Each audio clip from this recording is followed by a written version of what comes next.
Good evening. It is 6:30. Members of council are assembled when you're ready to begin. Thank you, Don. Good evening, everyone. I'd like to call to order this regular council meeting of the Council of the Town of Saugeen Shores. Welcome everyone who's joining us in the room this evening, everyone watching via the live stream, and all members of council. We're glad everybody's with us. Second item on the agenda is the land acknowledgement, and we'll ask Councillor Grace to read that this evening. Thank you, Mr. Mayor. We acknowledge that we are meeting on the traditional lands and treaty territory of the Saugeen Ojibwe Nation, which consists of the Chippewas of Saugeen and the Chippewas of Nawash Unceded First Nation. We understand this land holds immense significance to the people of Saugeen Ojibwe Nation. We appreciate those who live and work alongside us today and who continue the traditions of their ancestors as stewards of the land we are privileged to inhabit. We thank them for the contributions they have made in both caring for the land and in shaping this community. We commit to truth and reconciliation, to acknowledging the truth about what happened to Indigenous peoples because of colonization, and to reconciliation, which begins with each and every one of us. As a local government and public organization, we are dedicated to learning about Indigenous culture, to fostering a better relationship with First Nations and their people, and we commit ourselves to actions that move us forward on a path to healing along with the Saugeen Ojibwe Nation. Thank you very much. So we have no additions, deletions, or amendments to the agenda and no minutes to adopt this evening. So we're on to public meetings, and we do have one public meeting this evening, and it is a public meeting for the Community Improvement Plan update for the town of Saugeen Shores. This is a public meeting held under the Planning Act. If anyone from the public is interested in this application or wishes to receive a notice of the decision, please send an email to publicmeetingcomments@brucecounty.on.ca. First, we will receive a report from our planning staff. Then we will hear from the public who are here in person, virtually, or who have submitted correspondence to the email address publicmeetingcomments@brucecounty.on.ca. Then council members will have an opportunity to ask questions, and I will ask them to reserve their comments on the application until we've heard from the public. Members of the public are advised that the right to appeal the decision on this application is limited to specified persons and public bodies as defined in the Planning Act, or the owner or applicant of the land subject to the amendment, who have provided oral or written comments to council on the application before the decision is made. After we've heard from the public, council will discuss and consider a recommendation on this application. And I'll just I'll now declare the public meeting open, and I will ask the planner on the file to present the application, and I'll let folks know as well that if you do wish to speak to this application this evening, that council has allotted 5 minutes for you to speak. So we'll turn it over to a different face than we usually get presenting planning applications this evening. It's the Economic Development Officer for the County of Bruce, Jeff Loney. Jeff. And thank you, Mr. Mayor. Through you to the rest of council, thank you for letting me be here today to present. I am here to present an update to your community improvement plan. What is in front of you is a proposed change to your existing community improvement plan to bring it in line with some of the county direction that occurred in 2021 with the addition of grants to spruce the Bruce. So I want to start with what is a community improvement plan. This is a tool that's offered under Section 28 of the Planning Act that gives you as a municipality a framework in which you can provide incentives and community improvements across your municipality. Unlike many of the policies that you as council deal with, this does not require you to do anything. Instead, a community improvement plan is a tool that is in place that allows you to do things as you see fit and to build additional policy on top to understand what that looks like and how it works. There's 3 main areas to this community improvement plan that we have improved on. We have further understood and differentiated the grants. So, as some of you may know, but I will reiterate today, upper tier municipalities are not permitted under the Planning Act to have community improvement plans. That means that Bruce County is not permitted to have a community improvement plan. And over the last 10 years, our Spruce the Bruce program which has seen many improvements across this community, has been operationalized through the Saugeen Shores Community Improvement Plan. This document adds 4 new grants, 1 for residential improvements, 1 for product and experience, 1 for business accessibility and adaptability, and 1 for agri-food innovation. This expands on the already successful Spruce the Bruce program and enables businesses in Saugeen Shores to access money set aside for them by County Council. In order to operationalize these even more, what has happened is a change in the mapping. Well, what you're used to seeing is your existing community improvement areas were your downtown cores. The new community improvement area does encompass the entirety of Saugeen Shores, but keeps that mapping in place with what we call priority areas that help you target grants such as facade, guidelines, signage, to ensure that they are going where they're intended to go. Last but not least, we have differentiated and added wording into the 3 different sections of grants. We have development and pre-development grants, which existed in your previous CIP, but have included wording that allows Bruce County to participate, including grants like tax increment financing, as well as fee incentives and others within that area. We have created a series of grants that are specific to Saugeen Shores, and that was in working with your team within the community. And then finally, we've created a separate area for the Spruce the Bruce grants, which clearly outlines those grants, which are dealt with by the municipality. In order to continue to use the $125,000 that County Council puts aside for this program each year, as well as the $15,000 that's currently designated to Saugeen Shores for these extended programs, this update is needed to occur. I'm going to leave it there. Happy to answer any questions and look forward to those. Okay, thank you, Jeff. So now we're going to hear from members of the public. So we have essentially now heard from the applicant's agent. So we'll move past that step and look to members of the public who might be here to speak in support of the application or with questions, concerns, or objections to the application. So I have a couple of folks on a list here. Of course, I'll go through these folks, and then after that, anybody else who wishes to speak will get a chance as well. First, we'll call on Minnie Jakes. Minnie would like to speak to us on this, and just remind everybody once again that 5 minutes. And I have to remind Minnie of that. Minnie. Because I thought it would stand. All right. Floor is yours, Minnie, anytime. I think I need a box. Anyway, as a former tourism coordinator, staff person for the chamber for 6 years, I know the importance of a community improvement plan and also how businesses can benefit from Spruce the Bruce, as I've had several clients who have benefited from signage, facade development, and awnings. But with a labor shortage and staff not being able to afford to actually live and work in our community and downtowns, fixing branding and improving storefronts is great. But if you don't have the staff, it doesn't really matter. So I would like to talk about affordable housing portion of CIP. I would like to see it as a priority above the Spruce the Bruce, and looking at it and looking at our labor force shortage that we do have. Currently, 40% of the people that work in Saugeen Shores do not live in Saugeen Shores. That was a stat that came out of the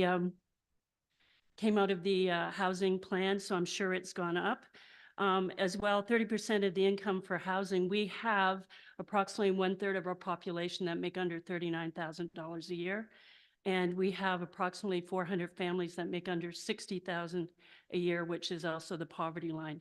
So I'd like to see something go towards affordable housing that will actually help people to decide to stay here and not move because of the cost of living, and also incentivize people to be able to come down to our downtowns to actually work and do our labor shortage, because with the town growing, we're also looking at a population that will be looking at more box stores coming in, which means more labor and not having a staff shortage.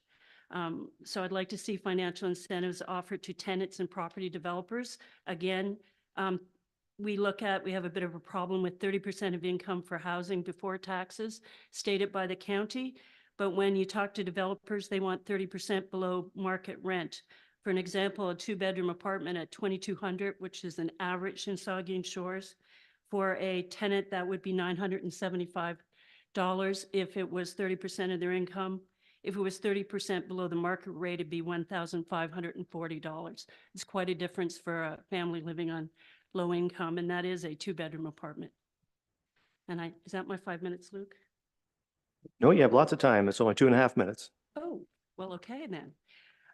So the CIP now encompasses an entire municipal boundary, not just our downtowns. So I'd like to see if there's any more development that's coming in for shopping centers or strip malls, that we see if we can do an incentive that perhaps there's a financial incentive for apartments built above these developments. That way the labor would be right above. And it would work since we don't have a transit system as well, and educate our building owners as part of the Spruce the Bruce on the importance of having anchor businesses in our downtown.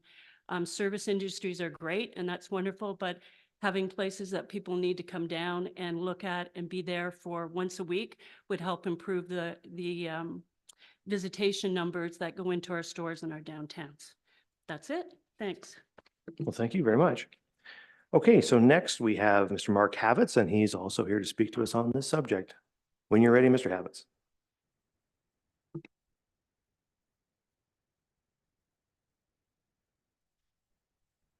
Thank you, Mr. Mayor. I'm a pretty new resident to the community relative to many here. So if I say things that are already done, I apologize for that. Not everything I've written down has been vetted by others in my group. I'm a Southampton resident and member of United Housing for All, and I'd like to commend the mayor, the council, and town staff for your work on this version of the Community Improvement Plan policy document, and thank you for this opportunity to speak. I'll confine my comments and questions to several initiatives that have the potential to positively impact Saugeen Shores' ongoing affordable housing crisis. So I'll start with a comment related to another document, but I did notice that surplus land is mentioned 4 times in this CIP draft. And I just want to remind people that United Housing for All is on record as supporting the town's recently approved affordable housing on town-owned lands policy. And we stand ready to educate and advocate for affordable housing projects as a highest priority among various possible uses proposed during the request for proposal vetting process. We also intend to serve as an active partner where appropriate in assisting with education, advocacy, and funding of approved affordable housing projects on surplus land. So then moving to the other main area related to downtown buildings and several properties in downtown cores of South and Port come to mind when I was drafting these thoughts. There are many intriguing grants and programs contained within the CIP document. Collectively, I believe they have the potential to positively impact chronic employee shortages faced by many, especially in the service industry and businesses in Saugeen Shores. So I'm going to propose several questions that pertain individually or collectively to several of these areas. For example, the municipal property acquisition and disposition program, the property transformation program, and the residential improvement grant. Again, they may apply to others as well. So my first question is, given that most of the proposed incentive programs will be funded by town, should it be assumed that the funding will be allocated equally among them on an annual basis? Or will funding be prioritized periodically, at least in part based on identified needs? If it's possible to prioritize entering a given fiscal year, I would advocate, as many did, that housing-related projects be generally given annual priority until evidence shows that meaningful progress is being made in reducing the scope of our affordable housing crisis. Second question, is will the town be developing a scoring system matrix or set of matrices, maybe individually based on the programs, for the various CIP programs outlined in this document, which will rank potential projects vis-a-vis various desired outcomes, including affordable housing. Third question is, will the scoring system matrix or set of matrices, assuming there is one or can be one, developed for the CIP plan programs, specify requirements for continued affordability over multiple years, similar to that now in place in the town's recently approved affordable housing on town-owned lands policy? Fourth question, together this community improvement plan draft provides a number of enticing carrots, in quotes, geared to encourage property owners to submit proposals. This is both commendable and desirable. That said, I would anticipate that some property owners will not be moved to participate. So my question is, does the town have plans to strengthen existing or enact new sticks, in quotes, such as levying higher tax rates on empty and or dilapidated properties in order to make the carrots even more attractive? If yes, can those increased tax revenues be plowed directly into enhancing the carrots? And I think I will stop there. I'm probably close to 5. Just about. Thank you very much. I will take this moment now to pose the questions you've asked Mr. Havitz to staff so we can get some answers. So maybe if you can take your seat and we'll get Mr. Loney to come up and I'll put those questions to him. So the first question that Mr. Havitz asked was, will funding be allocated equally among the programs or will they be prioritized, and how so? Do we have an answer to that? Thank you, Mr. Mayor, and through you to the rest of council.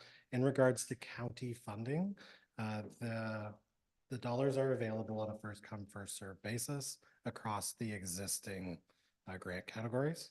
For the $15,625 that is allocated for these 4 new grants immediately, it is only for those 4 grants. So that would include the housing rehabilitation grant.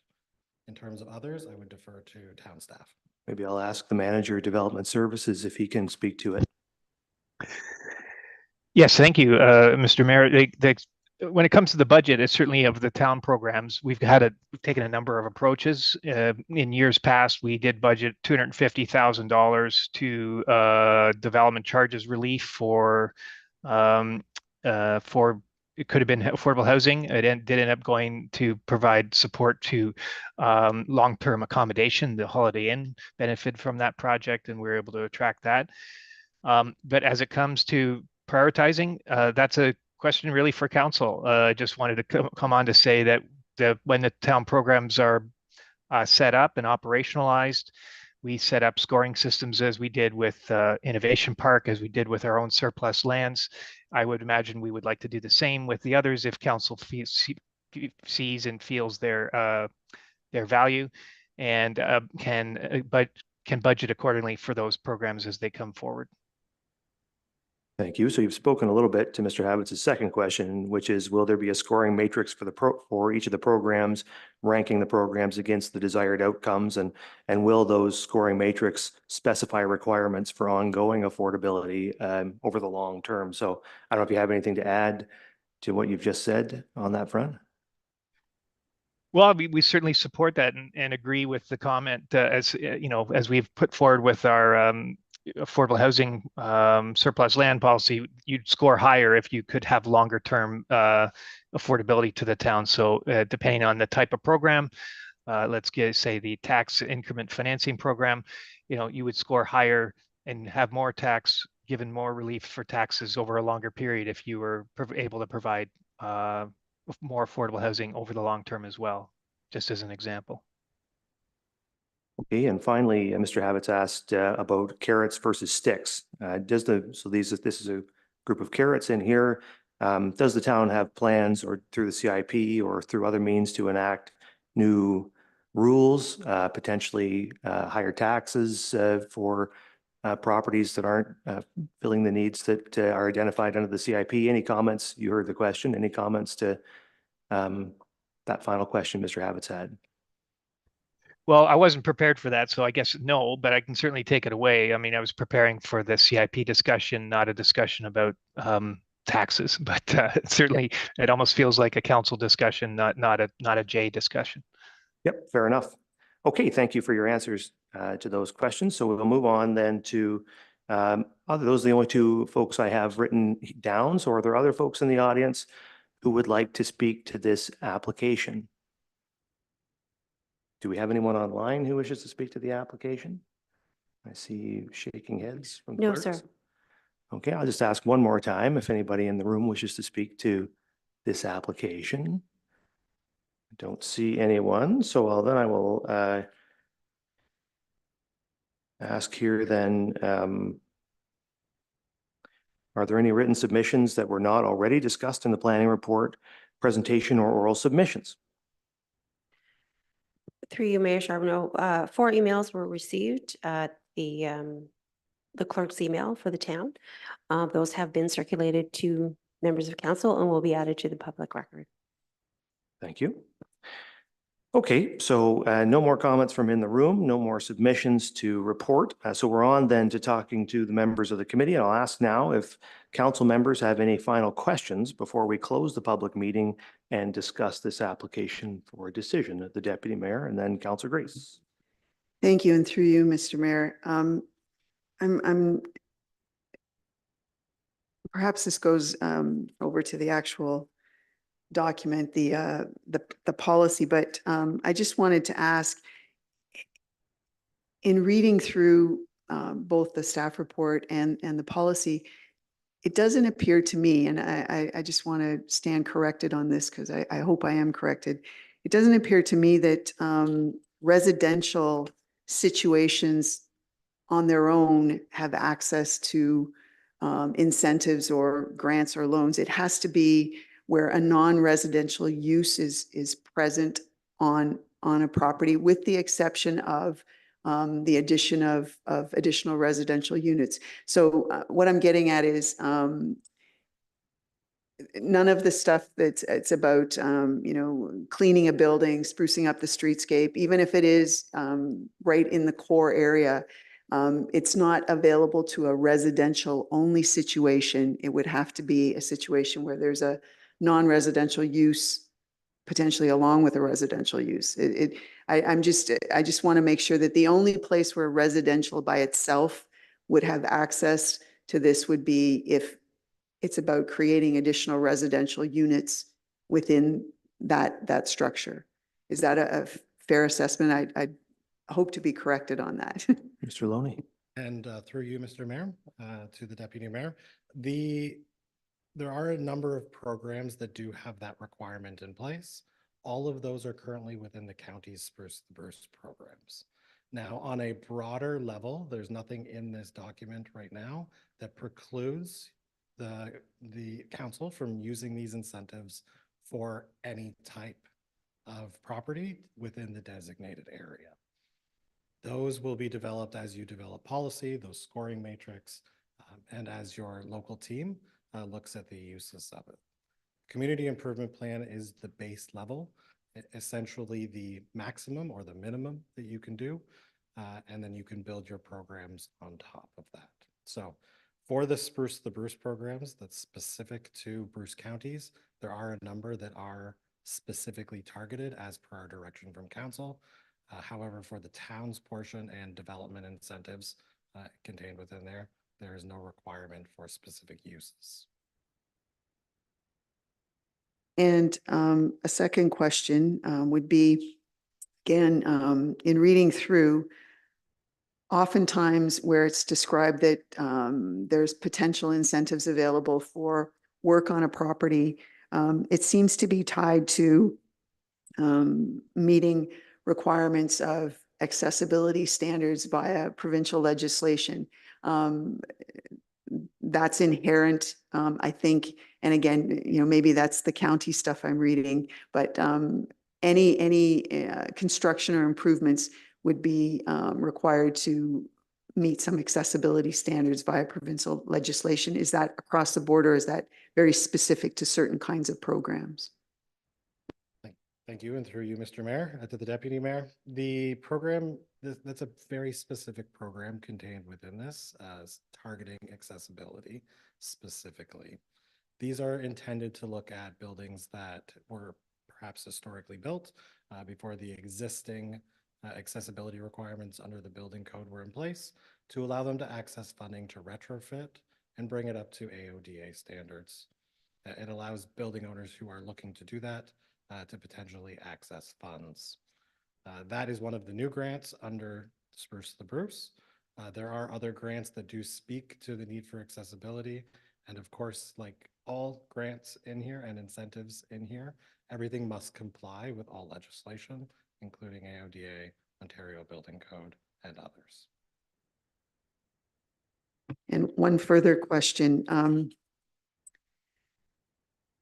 A couple of the members of the public have brought up, well, a couple, there were two of them. They both brought up issues and opportunities surrounding the topic affordable housing.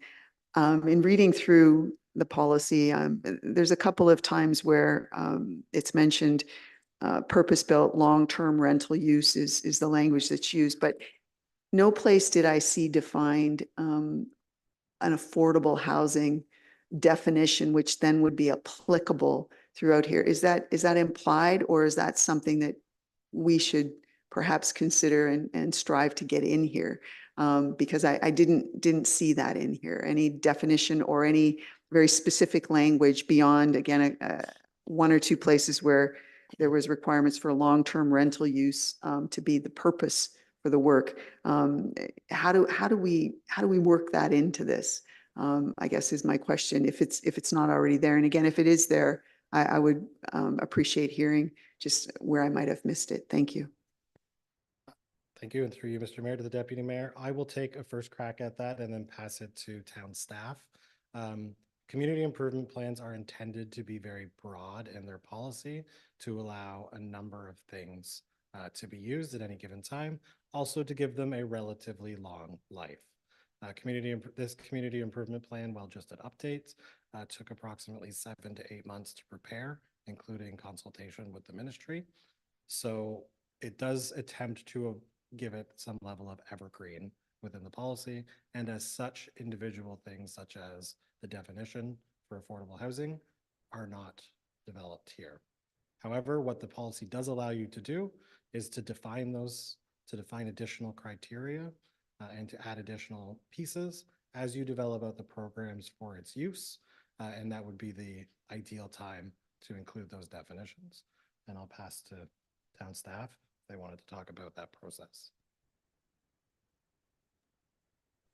Really, I just want to echo Jeff, is that the broadness and the flexibility that we intend with this CIP is to give council the tools, the financial tools in particular, and there's some others in here as well, that allow them to support and target the areas in the community that need improvement, so to speak. So if it's affordability, when we operationalize something to say, here's our affordable housing package, we parcel in the tax increment, we parcel in the land acquisition, we parcel in municipal fees, develop the sort of matrix. And part of that would include the definitions of what makes it affordable, for how long, to what price point, if it's rental, if it's ownership.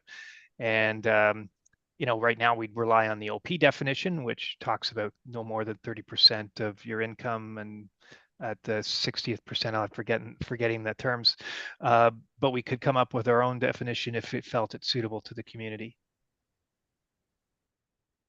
So Councillor Grace and then the Vice Deputy Mayor. Thank you, Mr. Mayor. I wanted to just quickly follow up on comments from both of our speakers. Minnie's suggestion about, at some point in our affordable housing, sorry, this isn't a question, so I'll wait for this particular one for my comments. But I did have a question to staff, I guess. Jeff may be able to answer it. Jay may be able to. And that's a follow-up to Mr. Havitz's question about the empty buildings. It's my understanding that that is a county program. There was a county decision to allow, they used to get a rebate, I believe, a tax rebate for an empty building, and that was revoked at the county level. Is that right? Through you, Mr. Mayor, that is correct. Okay. And so that other question about increased taxes would that be contained as a possibility in the community improvement program? And through you, Mr. Mayor, to Councillor Grace, the community improvement program is, the legislation doesn't allow it to speak to disincentives, to adjusting tax rates. Those are contained within other areas of the municipal acts that you can manage these. That would include the vacant tax rebate that you're speaking to. Community improvement programs are given a very, despite it being a 45-page document, are given a very targeted set of rules that allow municipalities to incentivize, while those sticks or disincentives are managed through other sections of the Planning Act and the Municipal Act. Thank you. So a couple of questions about this. Just to clarify, the total amount available through these programs per year from the county for all 8 municipalities in the county is 125,000. Is that right? Through you, Mr. Mayor, to Councillor Grace, yes, at this time, the county has been contributing $125,000 per year. 2 additional things have occurred since that time. One, County Council created a Spruce the Bruce Reserve, which means any unspent funds are reallocated to the following year. That typically is anywhere between $5,000 and $25,000 that comes back in where projects are not completed. Secondly, on the creation of these 4 new grants, $125,000 of additional funds was set aside for these communities and equally separated amongst our 8 municipalities. Okay, thank you, because I didn't understand that additional 125, which is good. And so that's divided at a rate of, that additional amount is 15,625 per municipality, right? Okay, thank you very much. Thank you, the Vice Deputy Mayor. Thank you, Mr. Mayor. My question was about the $125,000 too, Jeff, but Councilor Grace has asked about how long has that $125,000 been in existence now? And through you, Mr. Mayor, the contribution from the operating budget, the 125,000, or are you looking for the additional 125,000 that was provided? I'm asking about the 125 that was in the report. I just heard tonight there's another 125,000 for the 4 categories, residential, business, accessibility, agri-food, product and experience grants. So that's another 125,000. That's new, just in this year's budget, correct? And through you, Mr. Mayor, that 125,000 was approved in 2021 and was held in reserve until such time that community improvement plans were updated. So that money continues to sit there. But the other 125 has been around, like the CIP for downtown's been around for a long, long time. Yes, the contributions to Spruce the Bruce have occurred for approximately 10 years. Okay. However, in differing amounts than that 125,000 over the years. I guess maybe this comment for later. I suppose just $125,000 isn't a lot of money when it comes to creating more affordable housing units in our community. That's a comment, not a question. So I probably shouldn't get into that right now. But the $15,000 for the town of Saugeen Shores, Jay, I don't know. I mean, that's not a lot of money either. Where's that money going to? What's it being spent on? Actually, it actually is administered by the county. So the 15,000 is allocated. So for programs administered by the county to divvy out to qualifying applicants, but it's as Jeff has the details at his fingertips, it's gone to improving the facades of a lot of our downtown businesses, make accessibility improvements, signage improvements, as well as some of the marketing promotions that the BIAs do in our area. I think it's really good you've expanded beyond the downtown improvement areas and to the broader community, what you're trying to do here, but I guess I'll make a comment a little bit later, but it sounds to me that if we're going to get into affordable housing issue, addressing that whole question, number one on top of the list with our strategic plan, we need to probably take a look at some dollars to allocate, but I'll talk a little bit about that a little bit later. So thanks, Jeff. Okay, so I'll go around first. I got Councillor Halpin and then Councillor Mayette.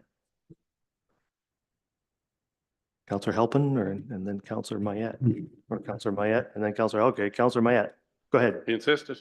Okay, Thank you, Mr. Mayor. somebody go. And Councillor through Mayette. you.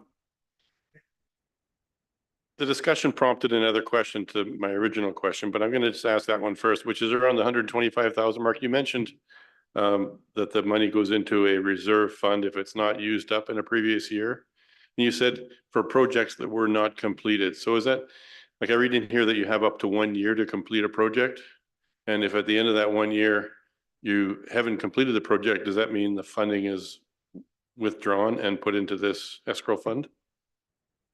And through you, Mr. Mayor, to Councillor Mayette, sometimes. Sometimes, okay. Simple answer. There are exceptions and extensions to that rule, but generally Spruce the Bruce applicants are asked to spend the money within a calendar year.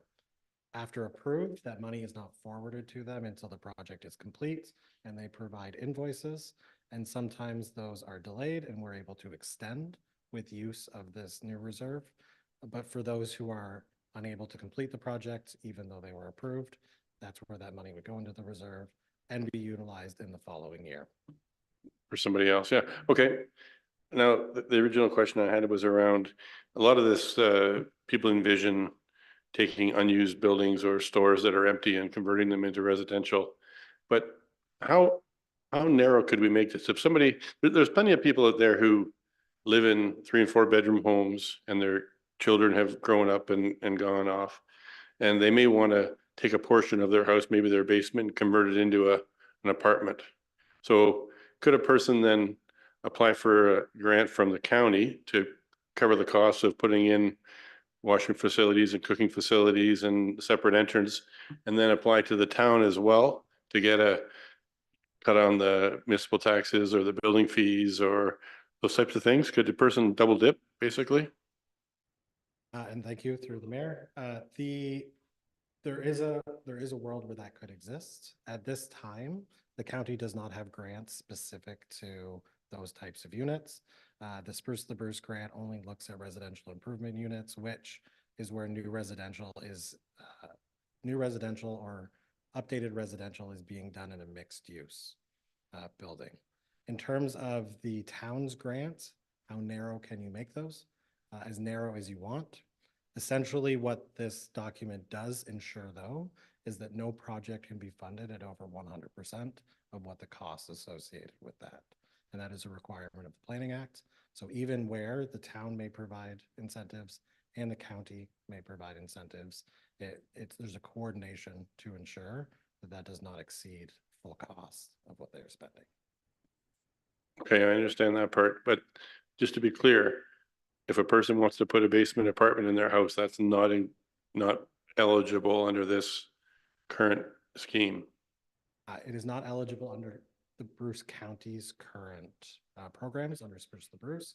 There are programs in here which could be utilized to do that if it were designed accordingly. See, okay, thank you. Okay, Councillor Halpin. Thank you, Mayor, and through you. Do you guys have any numbers on if we've received this 15,000 annually for the last few years? Is there a number to how much has been spent in Saugeen Shores? And through you, Mr. Mayor, I anticipated that this question may come up and was able to pull the last 3 years of data. In 2024, there's approximately $14,000 approved in grants. In 2023, approximately $20,200 was flowed into Saugeen Shores. And in 2022, $7,900 was flowed into Saugeen Shores. These adjust based on demand and what businesses are looking to do, costs of projects, et cetera. Thank you. And through you, Mayor, does Saugeen Shores contribute money to this as well? We'll turn that to the Manager of Development Services. We don't currently budget for it, but we have in the past for, and depending on the priority areas we wanted, we funded or at least attempted to fund some for patio improvements. And we can obviously do that in any given year. And we're exploring that in future years. Not surprising anybody, Jeff, with that, but we are exploring how we can support the programs of the county as well. Thank you, Mayor. Thank you. Councillor Davinsky and then Grace.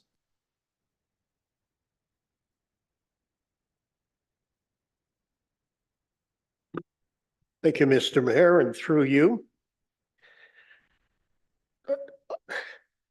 I've read the planning update story that was here. I've read the attachment that came with it.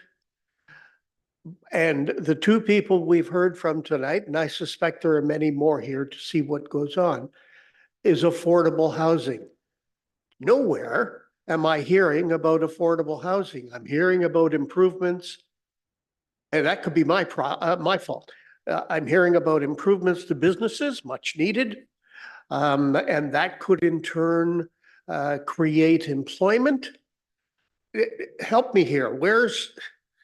Does this have anything to do with affordable housing at all? I'll ask first county rep and then Jay Posner. Thank you. And through you, Mr. Mayor, the community improvement plan in front of you is not a specific community improvement plan for affordable housing. However, in section 3 under our goals and objectives, we are very clear that CIPs can encourage the construction of affordable housing, and a number of the programs in here may be used if set out by council and staff to encourage affordable housing.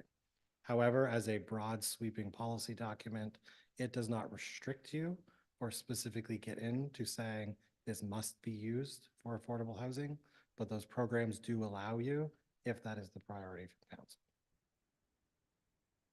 Manager of Development Services. Thank you. Yes, thank you. Yes, thank you. And I think it helps me to think of these as like the cumbersome nature of 20th century law. The Planning Act was written, I don't know, almost 100 years ago, or a version of it, the most recent version, more or less in the last 50. And they've had this community improvement. And all it is a trigger. You have to have a CIP if you want to offer incentives. That's what we're doing here. So we don't mention affordable housing. We were very little of it. We don't mention a lot of business types. We don't, we try to keep it as flexible as possible so that we can be nimble on a year-to-year basis or in priority basis. So when we report and operationalize these programs, so Councillor Davinsky, if I give it just an example, the municipal fee incentive program, it doesn't directly say affordable housing, but if I were to bring a report and a plan and a matrix in the future, I can say, we're going to use the municipal fee incentive program to prioritize the construction of affordable housing, and we say any affordable housing project comes in, we're going to waive all municipal fees. And that's how we operationalize and prioritize for affordable housing. And we can do that with all the different programs here. We can bundle them together. We can work with the county on their programs and somehow structure it so that it's like very hyper fixed on affordable housing. But at this stage, this is one step. Step 1, make sure you're allowed to do it legally. Step 2, then prioritize. That's how I think about it. The Director of Development Services. Thank you, Mr. Mayor.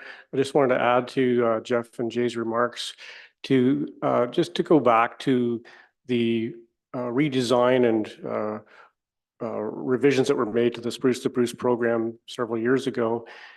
Prior to that, there was essentially no consideration of residential uses in the downtowns for the Spruce to Bruce program. All of the incentives were focused towards business and streetscape improvements, which was much needed at the time and continues to be needed. The enhancement that was brought forward and which has been carried through into this plan and this proposal is to add incentives for downtown businesses with mixed use buildings who may have vacant units that may need modernizing or other improvements to make them more accessible or more desirable to apply for grants to make those improvements, to increase the number of units that are functionally available and attractive in the downtown. And I would offer that an apartment above a store downtown is more likely to be affordable than elsewhere in the community, and will also have access, walkable access to a number of services which benefit the residents of those units. So just wanted to offer that background for the downtown apartments. Okay, thank you. Councilor Davinsky.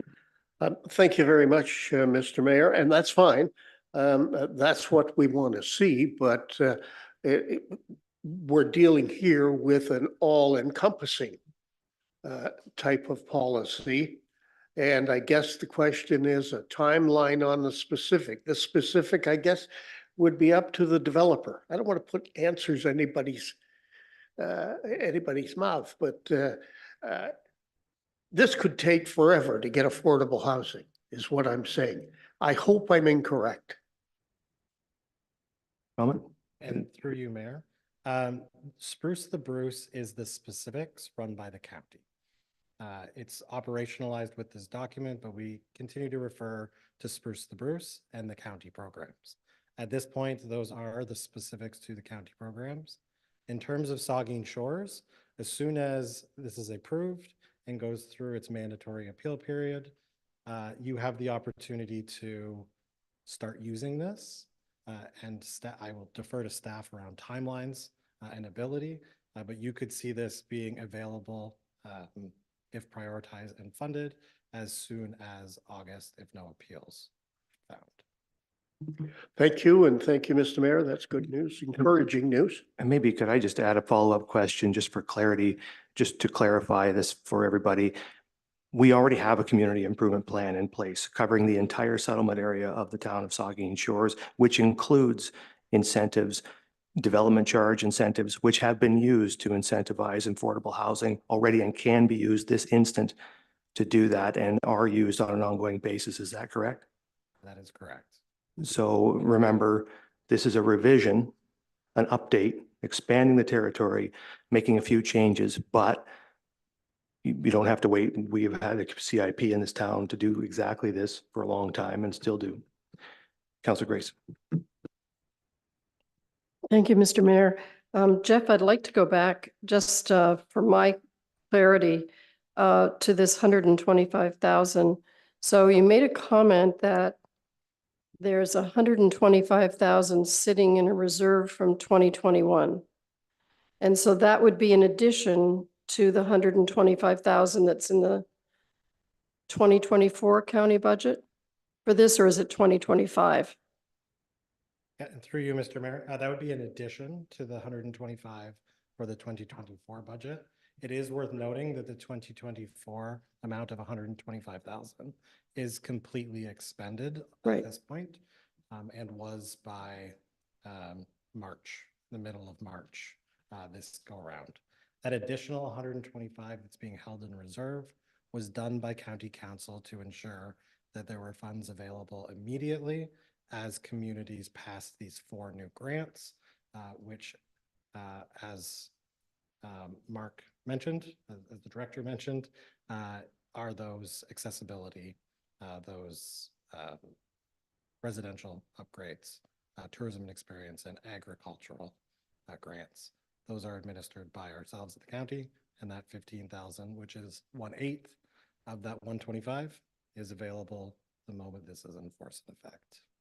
So then my question is, on an ongoing basis annually, will there be 250,000 or 125,000? At this time, staff are requesting just the 125,000 going into the 2025 budget, unless directed otherwise by County Council. So that 125,000 in reserve is for this. Okay, thank you. And my final question is, how, if we go ahead with this, how will, and I guess this is for our staff as well, how will the public learn about these opportunities? That one, Jeff? And through you, Mr. Mayor, there's a number of marketing programs ready to go. You will be, if approved, you will be the 7th of 8 municipalities to get access to this. As such, we have a robust marketing program available, and where businesses or property owners have applied and perhaps been not able to access funds, we maintain their names on a list and we'll reach back out to them. But this will include digital means. It will also include working with your economic development and community development folks to get directly to those property owners, as well as ensuring that Bruce County staff are on the ground, knocking on doors and chatting with those that can access these. Okay, further questions? The Deputy Mayor? Thank you. And through you, something that the mayor just said and the response received piqued my interest, and I just wanted to ask for a little more information or confirmation. The mayor said that we already have a CIP that includes the settlement area. So one of the changes proposed is to take this from just the urban settlement area to the whole community. Okay. Then the mayor mentioned that the existing CIP has programs or opportunities to incentivize affordable housing, and the response was, yes, those are there. I guess I'm just looking for a very specific example of those incentives. The reason why I ask is that I think I can't remember exactly what you said. I wrote down DC exemptions. Maybe that was something you said, or maybe it was just in my head. But I don't recall reading something specific that incentivized affordable housing, because what I read refers to attainable housing, and we seem to be following through here locally with universal design being something that we're using that as the catalyst to get attainable housing. But all of my reading suggests that universal design is just now kind of the design. It's a good idea. It's a standard. So it's just happening all over the place. It's a little different than accessible design. But I guess I just wanted a specific example that hit the current CIP that relates to the settlement area, and an incentive in there which addressed affordable housing. Is there an example that can be given to me? Because I just am not aware. The Manager of Development Services. Yes, I can't give you an example where the money was spent that way, but we had set up a program. So we had this same sort of CIP, this in a different form, but the same programs that are a step more or less, they're written in a clearer way, we think, than they were 6 years ago. 2018 was the sort of the first go round where it was in the settlement area. We expanded the CIPs at that time from just a downtown thing to a settlement area thing. And the CIP did have a program for affordable housing. We wanted them to be, they had to be affordable housing projects of 5 units or more, or they had to be a long-term accommodation, or sort of tourist accommodation, or I've forgotten the other type of business investment. But at the time in 2018, those were the priorities: affordable housing and the tourist accommodation. And so what happened at that time, council budgeted 250,000, and it went to Holiday Inn to attract them to the community. And that's how the Holiday Inn was attracted here. So they had a program for it.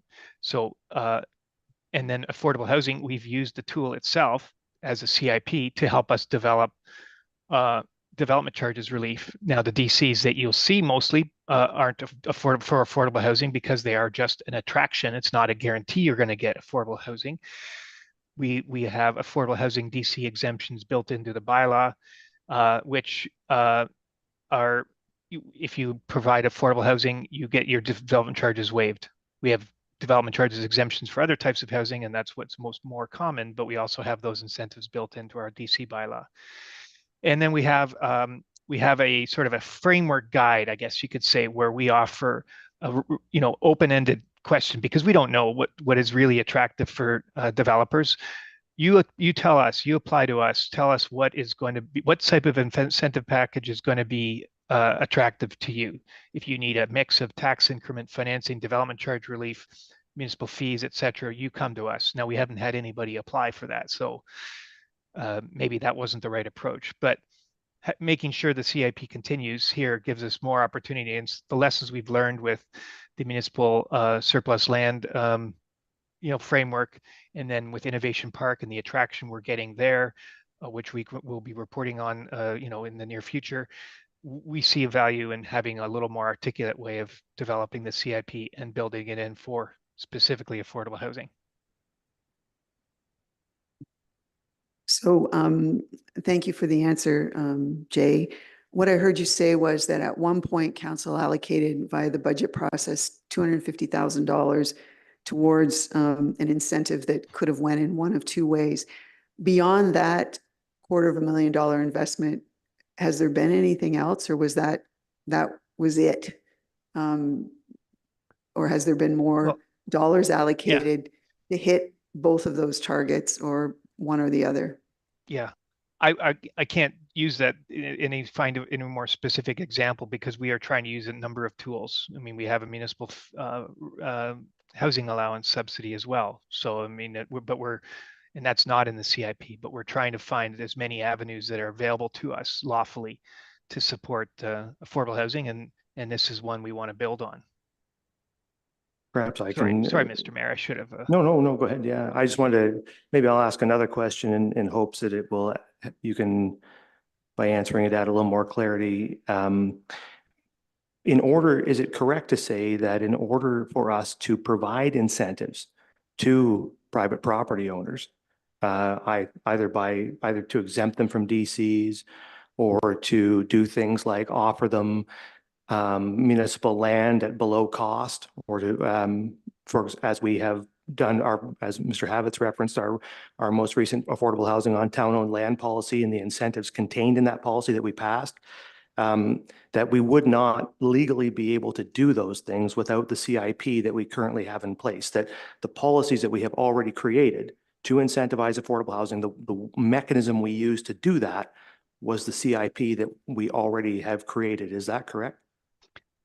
Yes, it's a roundabout way of saying we have only the tools that the province gives us, and yes, they prohibit any other form of incentivization to developers, except to everybody. You lower taxes for everybody, you raise them for, you don't say that sort of thing. But the CIP is the tool to use that we already have in place. Okay, are there other questions from members? The Vice Deputy Mayor. Thank you, Mr. Mayor. Jay, we've got an affordable housing crisis, and Jeff, in this CIP program, the update, it's not. I mean, this isn't going to solve the affordable housing crisis. You got $125,000 for 8 municipalities, $15,500 each. It's not going to solve the affordable housing crisis. But I think and I'm probably getting into the next phase of the meeting here. I always get confused with that. But Jay, really, with the municipal housing policy and waiving of DCs and permit fees and all those other incentives, really, how we're going to, and you mean you will need willing partners. You need willing partners in the community to solve the affordable housing crisis. It's really the Saugeen Shores wing. It's not so much the county wing I see. You're not going to solve the affordable housing crisis here in Saugeen Shores. Is it not, Jay, what we're doing with waiving development charges and permit fees and phase taxation and all those things? Like, is it not, I heard Mark Havitz here tonight say, well, prioritize, do the matrix and score affordable housing higher with $125,000. But you can't get blood from a stone, right? Like it's really a small amount of money. And CIP was really designed originally, right, for your downtown improvement area, now expanding into the full community. But a lot of it initially was spruce to Bruce and downtown improvements. Not a lot of money, but I think the bottom line is wherever we can do from a county standpoint, Jeff, and from town's Saugeen Shore standpoint, is put in any mechanisms we can possibly put in to heighten the awareness of affordable housing and move it to the top. And if it means that a higher percentage of dollars goes towards affordable housing with the CIP program, you said first come, first serve. Is that what you said earlier in the meeting, that the funds are allocated on a first come, first serve basis? Anything we can do, I think, to elevate the awareness of affordable housing and increase funding And that it's not first come, first served necessarily, but housing's at the top. Look at the town of Saugeen Shores, number one in our strategic plan, I think, is addressing affordable housing. We need to get serious about it, really serious about it. But I think what we're doing, Jay, from a Saugeen Shores standpoint, those mechanisms are in place, right? Like we're doing as much as we can do to attract affordable housing, but you need willing partners too. Like we talked about giving the money to Holiday Inn Express, right? Great development in Saugeen Shores, but I'm not quite sure how that helped affordable housing. But Jay, the private developers, that 250,000 or 300,000, whatever went to Holiday, I can't remember. The private developers had the opportunity to apply for that funding, correct? Yeah, certainly they did. We had interested parties, but they never applied. So we couldn't offer it. Now it's not a disparagement of a past council. Council had those priorities. They went through an exercise in economic development strategy that identified tourist accommodation as one of their top priorities too. So it wasn't as if it wasn't a town issue at the time. And council can do the same. And you are telling us the same. I hear it a lot, is that work on affordable housing, Jay, and so we are. So this is one tool. We want to maintain the legal ability to provide incentives for the issues that matter to us. Okay. And one of those is affordable housing, but we use the tools at our disposal that we can.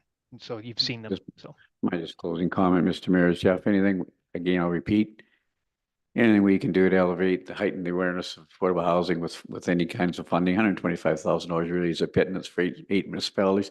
We're not going to do a whole lot with affordable housing with $15,500 or $20,000 in Saugeen Shores in 2023. But however, housing's mentioned in there. I just think we need to strengthen it wherever we can, the wording. So. Okay, so maybe we've moved past questions then. If there's no more questions, I'm going to go ahead and close I will now declare the public meeting to be closed. And so I have a resolution here. Let me see if I can find it in my papers here. The recommendation is that staff be directed to return to council with the community improvement plan, considering comments from the public and feedback provided by council. Are there questions or I guess comments at this stage from members before we call the question? Councillor Halpin. Thank you, Mayor, and through you. I recognize that the community improvement plan is a tool that can be used. It can be a tool that can be used to tweak things and can be used for an incentive. I also realize that, we can waive development charges for things like universal design, et cetera, like that. But any solution to the affordable housing will be a made in Saugeen Shores solution that we have. We do have the land, we have interested partners, and I think, we have been working on this, and it's hard to say. We have been working, this council has been working on it. And that isn't an empty promise, and we will continue to work on it. I think that we can accept this plan, but I don't see this as the silver bullet that's going to do it. It's just part of the ammunition that we're going to need to work towards affordable housing. Okay, Councillor Grace. Thank you, Mr. Mayor. I want to thank everybody who's come tonight to show us your commitment to this issue. And, even though this is a very small amount, I think that I'm glad to see that the county is investing more money. Small steps. If we tell county council that this is really important to us, and we clearly as Saugeen Shores Council know how important it is to us.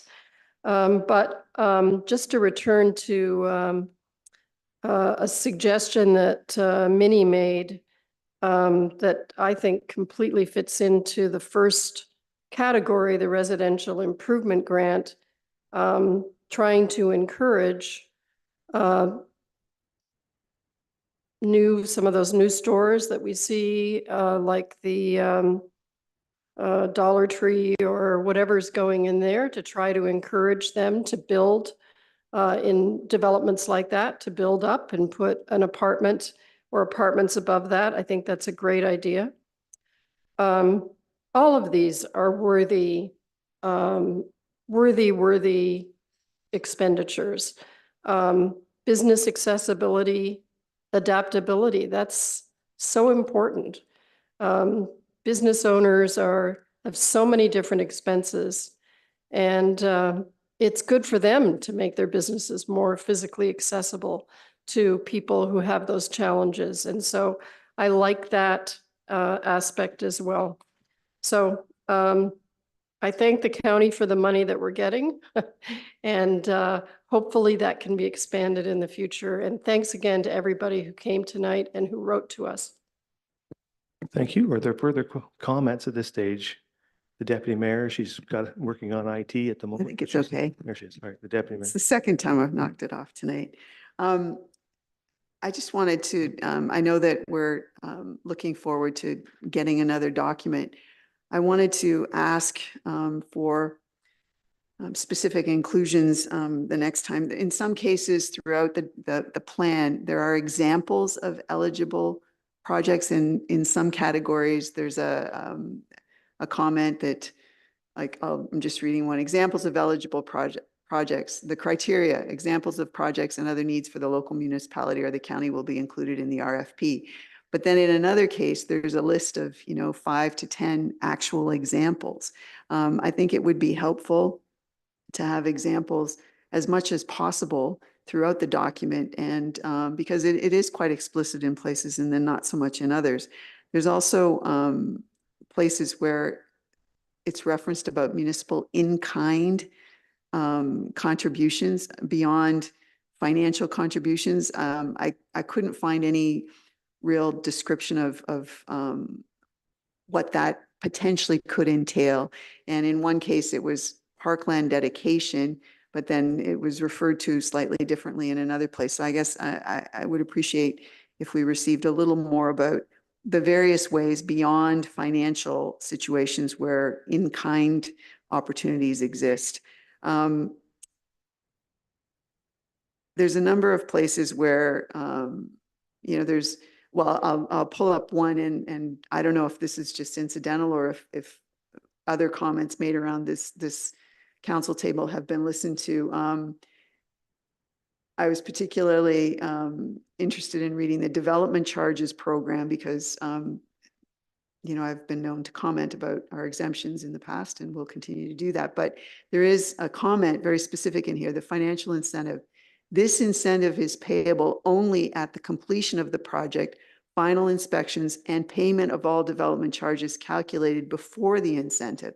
So I'm reading that so that it would be that you got to pay up front, and then after the project's finished, then there would be the potential for some kind of rebate. I think that that's a good, and if I misread that, maybe clarification the next time we see it. But I think that that's a good path forward so that we're not giving away or enabling exemptions prior to actually seeing the results. So it's suggesting, if you do something, then there will be a reckoning at the end. I think that that's what that says, and I would be in favor of that in a number of situations in here. The only other one that I'll mention is that, again, on the affordable housing situation, there is at least a couple of times in here where something is referred to as long-term rental use. That kind of language is definitely, I think, what we need to help us with the housing crisis, the housing challenge. So flushing out a little bit more those kinds of inclusions throughout the document where they're appropriate. I think that that's good language to have in there because it does guide you in a particular direction as opposed to just thinking residential. It sets up, a different kind of vibe. But I appreciate the document. It's a rather long document. We didn't get the maps that showed the priority areas, so I hope that those come to us next time too. But I'm encouraged, but would just like the document to have a little more description in places about examples and also what is meant by in kind. Thank you. Thank you. Further comments from members? The Vice Deputy Mayor? Just one final comment, and it was really direct to the county, and Mark Habitz mentioned about the scoring to a matrix, and I think it's a good idea. I think that any way we can place a little bit more emphasis on affordable housing with a scoring matrix and rather than first come, first serve, is that we place a higher priority in the CIP program with affordable housing and use scoring matrix versus first come, first serve, because I think housing needs to be moved further to the top. So that'd be my final comment. Thank you, Mr. Mayor. Thank you. Anything further? I just have a comment. I think it's a good document and it's an important document. Councillor Halpin said it wasn't a silver bullet. I guess I quibble a little bit with that because I really think this actually is the silver bullet, because without the CIP, you can't do anything. All of the incentives that we have, whether they be DC incentives, whether they be tax increment financing, whether it be surplus land, whatever, all the things where it involves a municipality providing an incentive to a private developer or even, offering up a piece of land to any kind of, whether it's Habitat for Humanity or anybody, all of that rests on this. Can't be done legally without this. Municipalities are not permitted by law to bonus. Bonusing is against the municipal act, except when you have a community improvement plan. So this is what opens the whole door to everything we've been doing. And I think I want to sort of recenter the discussion, because we've sort of been focused on Spruce the Bruce. This is not about enabling Spruce the Bruce. Spruce the Bruce is one of the programs that is enabled by this. Spruce the Bruce isn't fundamentally an affordable housing program. It's a program designed for facade improvements. It's an economic development program.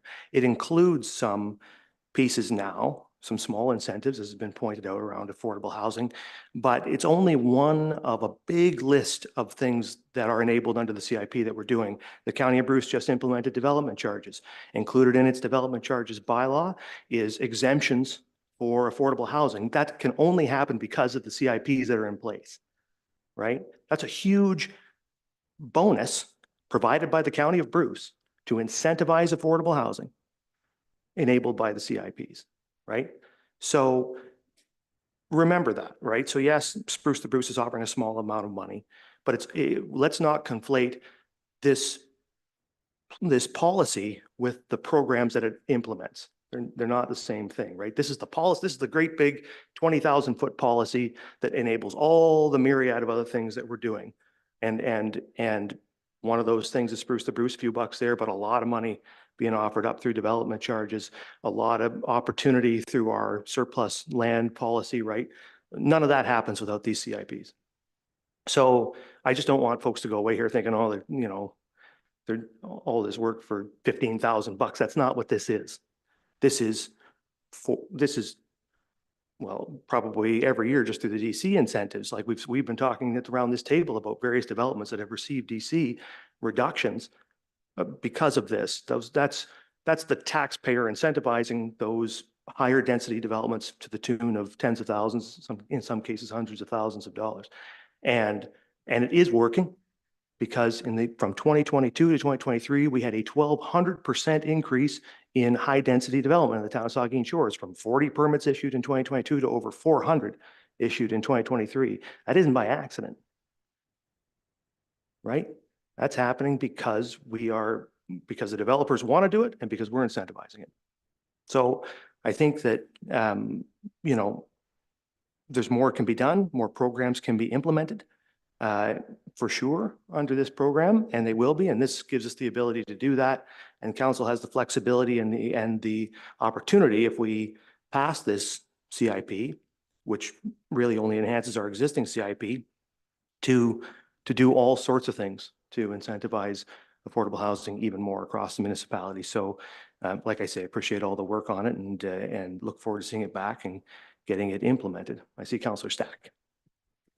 Thank you. I think one of the comments, and I don't want to speak for Councillor Halpin, but I think from my perspective, one of the kind of comments I have is that I think this alone will not solve the issue. And I think we've had several substantive discussions in this council chamber around our perspectives on the use of DCCs and how successful they've been. I know, for example, we use DCC incentives for universal design. And I think we've seen examples where universal design is actually the bare minimum required for accessible housing. So I think there's an opportunity to review how we're using those. So I understand, I think this is a good program, but I think from my perspective, I want to make it clear that this is certainly not the only program and set of incentives we should be looking at to encourage affordable housing, because to the points made by some of the community members in here, we do have a real challenge with affordability.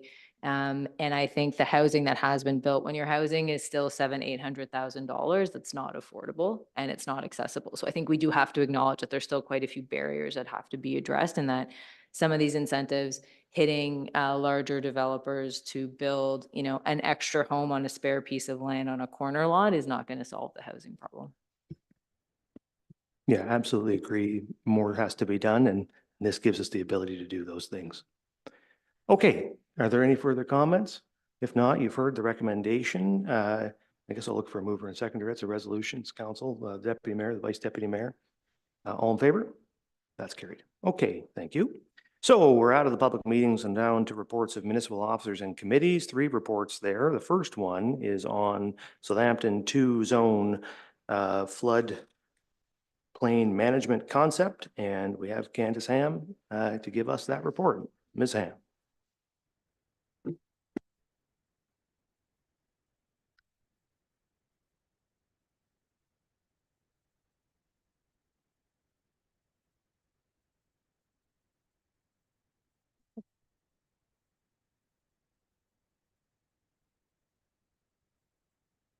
You can go ahead, Candace, whenever you're ready. Don't take it personal. Floodplain is exciting stuff. Right. Well, thank you. Good evening, Mayor and Council. Yes, my report is on the Southampton 2 zone floodplain management concept. The Saugeen Valley Conservation Authority flood hazard mapping study for the town of Saugeen Shores has been completed. To allow conditional development to continue, a 2 zone floodplain management concept for those areas in Southampton has been recommended. In September 2022, the Town of Saugeen Shores Council funded the creation of flood hazard mapping under the Flood Hazard Identification and Mapping Program offered by the province. A cost-sharing arrangement with the Saugeen Valley Conservation Authority was approved by council and the project was initiated. That study has been prepared by Water's Edge Environmental Solutions team and was completed in June of 2024. Advancements in technology, new development, changes in the built environment, and accounting for impacts from climate change have culminated in updated mapping that more accurately reflects the floodplain hazards for lands within the study area. The result of the study is that the area mapped as floodplain has increased substantially since the last mapping update completed in 1992. Currently, the floodplain in Saugeen Shores is managed under a 1 zone floodplain management concept where all development and site alteration within the floodplain is prohibited. To meet the needs of our growing community, a 2 zone floodplain management concept is recommended. The depth of flooding that would occur in the area during the Hurricane Hazel flood event standard has been modeled to be approximately 1 foot in depth, and the risks associated with a 2 zone concept in Southampton can be appropriately mitigated. The implementation of a 2 zone policy approach was recommended within the Water's Edge report that has been completed, and several communities in Bruce County use the 2 zone floodplain management concept, including Paisley, Walkerton, Teeswater, and Lucknow. A 2 zone concept would distinguish between the floodway, where development and site alteration is prohibited, and the flood fringe. Within the flood fringe, development could be permitted, subject to certain criteria being met. In a 2 zone scenario, the mitigation measures and criteria for development often include the requirement that new development be elevated above the flood elevation and requirements for safe access to the property. The Water's Edge floodplain hazard modeling only modeled a 1 zone floodplain scenario. Additional modeling with different parameters is required for the consideration of a 2 zone floodplain management concept. Continuing our partnership with the SVCA, the estimated cost to undertake the additional modeling exercise is up to $10,000. Approval for the implementation of a two-zone floodplain management concept requires approval from both the town as well as the Conservation Authority. And SPCA staff are later presenting to their board of directors this week. Subject to comments from council and the SPCA board, staff will obtain modeling for a two-zone floodplain management concept and will begin drafting the updated policies that are required. An update to the town's official plan and zoning bylaw amendment are required, and the typical public process for updating these documents will occur. An enhanced public engagement process will be undertaken by town staff in partnership with the Conservation Authority and the county staff. If a two-zone concept is not adopted for Southampton, the floodplain will continue to be managed under a one-zone concept. In that scenario, development within the floodplain as shown on the updated mapping will be prohibited. Matt Armstrong, the acting manager of the Environmental Planning and Regulations team from the SPCA, is here with me tonight to answer any technical questions, and I'm happy to answer any questions from council. Thank you. Thank you. So there is a recommendation that council approve an amendment to the 2024 budget for an additional $10,000 to implement a Southampton two-zone floodplain management concept funded by the Development Charges Reserve. Is there a mover and seconder for that? Moved by Halpin, seconded by the Deputy Mayor. Questions or comments? The Deputy Mayor. Thank you. And through you, the partnership with the SVCA is not on the financial side. That the $10,000 is us alone paying for the extension of the study required to come up with what we need to implement this, or is the partnership, does it involve funding from the SVCA too? Through you, Mayor Charbonneau. No, the partnership is that they have expertise in flood hazard management and would help guide the project. Thank you. I personally think, this is something that we can't afford not to do. The mapping extends so far now over vast sections of Southampton that it would be, I think people would be not happy to know that, there's nothing that can happen in vast swaths of the community now in Southampton in certain areas because of this mapping. So I will be supporting this and look forward to the next report. Thank you. Thank you. Councillor Halpin. Thank you, Mr. Mayor, and through you. This is a question for Matt, if I can put him on the spot. When I was at the presentations, another staff member was there as well. And I said to them, well, what does this mean now that we have this whole area of Saugeen Shores of Southampton that theoretically under a Hurricane Hazel type event could have up to 30 centimeters or up to a foot of water on it? And how is that going to affect it? And I believe the answer is that to build in those areas, we just have to engineer our way out of it. Is that a correct? Like he showed me a map and said, oh, here's a house that I did a plan for. And under that mapping, this house is clearly not affected by the flood. Is that correct? Through the mayor. So under a one zone policy, no, it's not correct. One zone floodplain policy does not permit new development, even if you try and flood proof.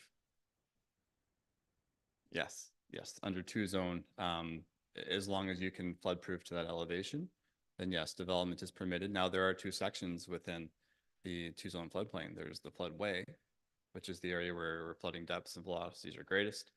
And then there's the flood fringe, which is the area where development can be conditionally approved. Typically, the flood fringe is much larger than the floodway. And to remediate that, it often just means lifting the foundation up a little bit higher, making sure basement windows are up higher, and grading around the lot. Is that often those are the requirements? Is that correct? Through the mayor, yeah, typically those are the requirements. Basements generally aren't recommended in Southampton because of the high water table in general, but yeah, lowest exterior entrance into the house would need to be above that flood elevation. And as Candace alluded to, in most areas, it's less than 30 centimeters. And then it is safe to say without this two floodplain, a lot of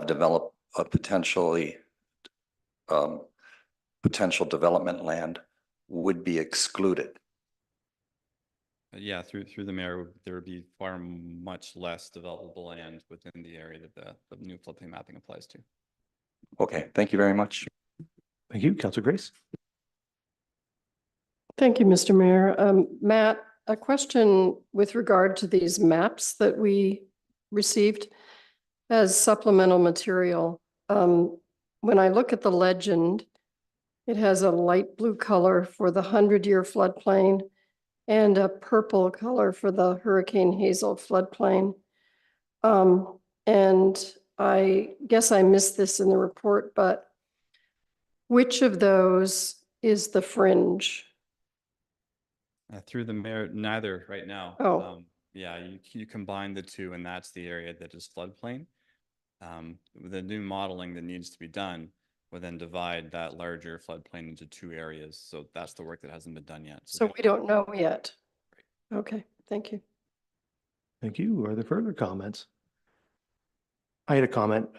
This whole process brings back some fond memories of working with Candace years ago on developing the two-zone approach in Teeswater, which enabled the construction of Gailey's new facilities in Teeswater. And so part of that was developing a two-zone system. Another part of it was a cut and fill element, which essentially adjusted displacement, right? Allowed some water to go away that wouldn't affect the property once the cut and fill was done. And so I wonder, in this case, the town of Saugeen Shores has a master drainage plan.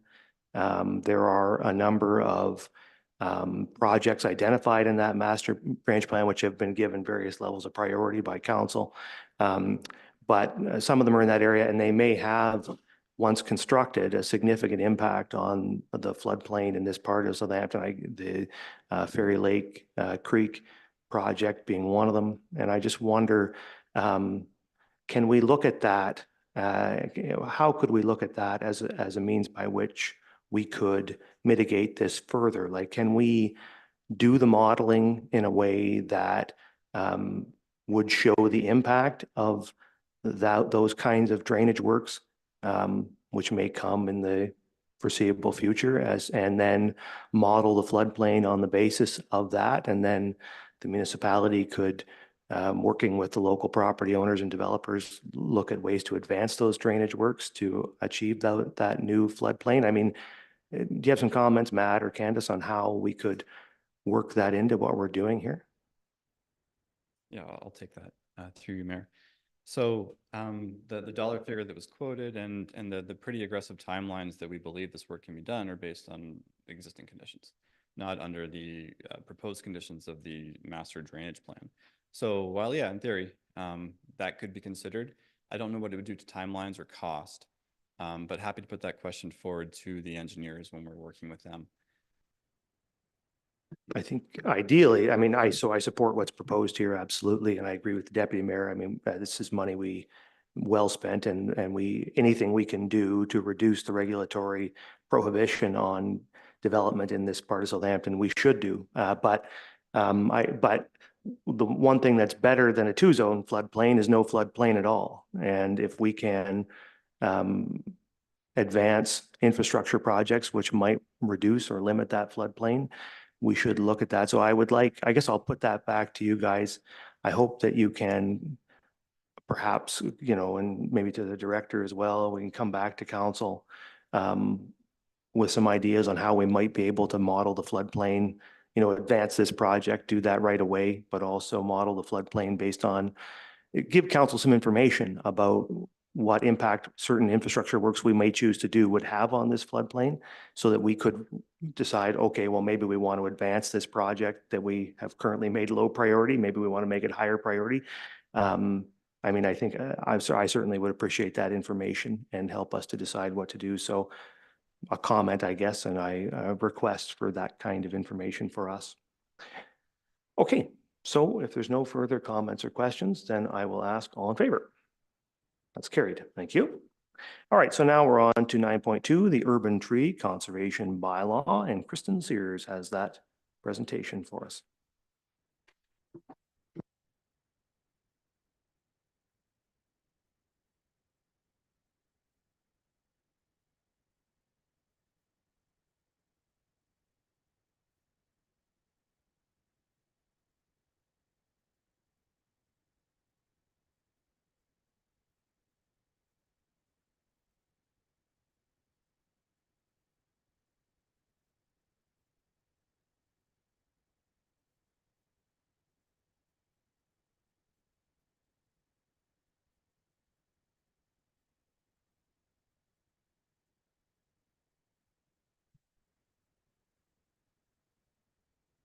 Through you, Mayor Charbonneau.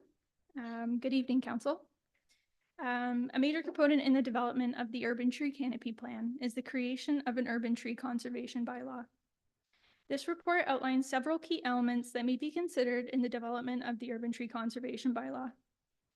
In reviewing these key elements, it is recommended that an administrative and budget analysis report be prepared in advance of passing the bylaw to ensure that Council has adequate information for effective decision-making on implementation of the bylaw.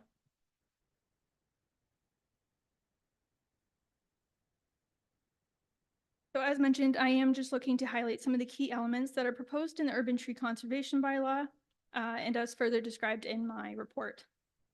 The implementation of the urban tree conservation bylaw was recommended in 2022 by the Environmental Stewardship Ad Hoc Advisory Committee through the Urban Tree Canopy Plan and has been developed alongside our consultants, Williams and Associates Forestry Consulting Ltd.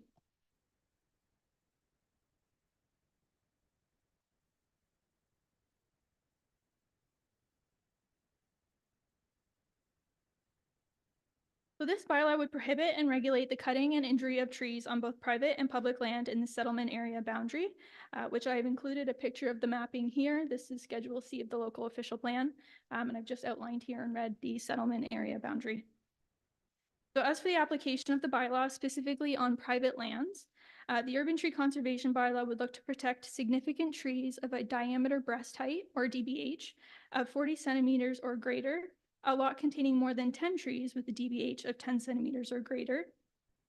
It would also look to conserve trees listed under the Provincial Endangered Species Act or Federal Species at Risk Act, as well as any replacement trees that have been planted to replace previously removed trees.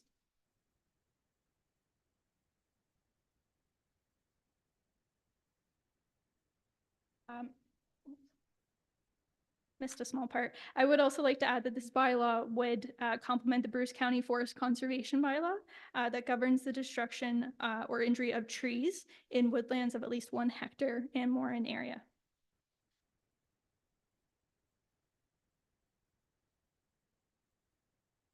So as for the application of the bylaw specifically on town lands, the urban tree conservation bylaw would prohibit the cutting, trimming, removal, or injury of trees on all town lands by private individuals or companies, and fines and penalties for the above would be applicable.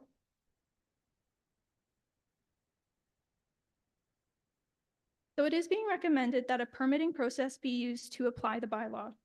Permit processes are a widely used, consistent approach proven to keep permit holders accountable and legally compliant. A permit process approach can also be integrated into our already existing permit-related software and processes.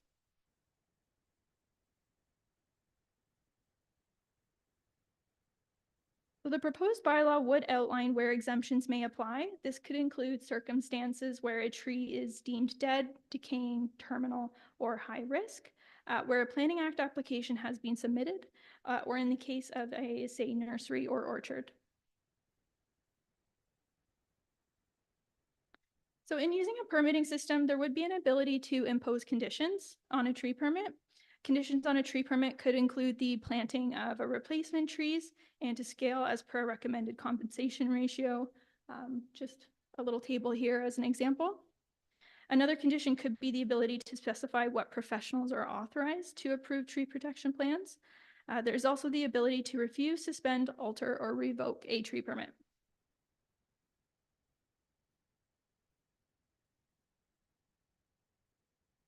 So understanding that in circumstances where a permit has not been obtained, the terms or conditions of a tree permit have been contravened, or where false or inaccurate information regarding a tree permit application has been provided, are all instances where someone could be subject to fines or penalties.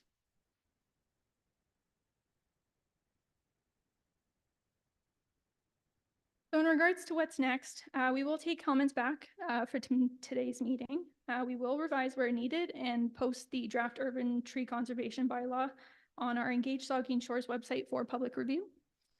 We will then bring the draft urban tree canopy plan to council for comment and post that as well on our Engage platform for public review. And as per our recommendation today, we do hope to bring the administration and budget analysis review to council for consideration. Once reviewed, we will bring the final urban tree canopy plan to council with a bylaw to follow thereafter. But this concludes my presentation, and I'm happy to answer any questions. All right, thank you very much. So there is a resolution that staff be directed to return to council with a report setting out an administration and budget analysis for the urban tree conservation bylaw, incorporating feedback provided by council. Is there a mover and seconder? Moved by Grace, seconded by Halpin. Questions or comments? Start with Councillor Halpin and work our way back up. Councillor Grace and then the Deputy Mayor. Thank you, Mayor, and thank you for your report. This report came to the Environmental Committee, and we looked at it, and I have a couple of comments I'd like to make on this. I believe that it is appropriate to have a bylaw to make the town set a good example. When we have an aging tree, rather than just cutting it down every time, perhaps what we should be doing is trimming it to extend its life. When the town cuts down a tree, we should plant 2 or 3 trees, whatever a bylaw would, would suggest to keep up our urban canopy.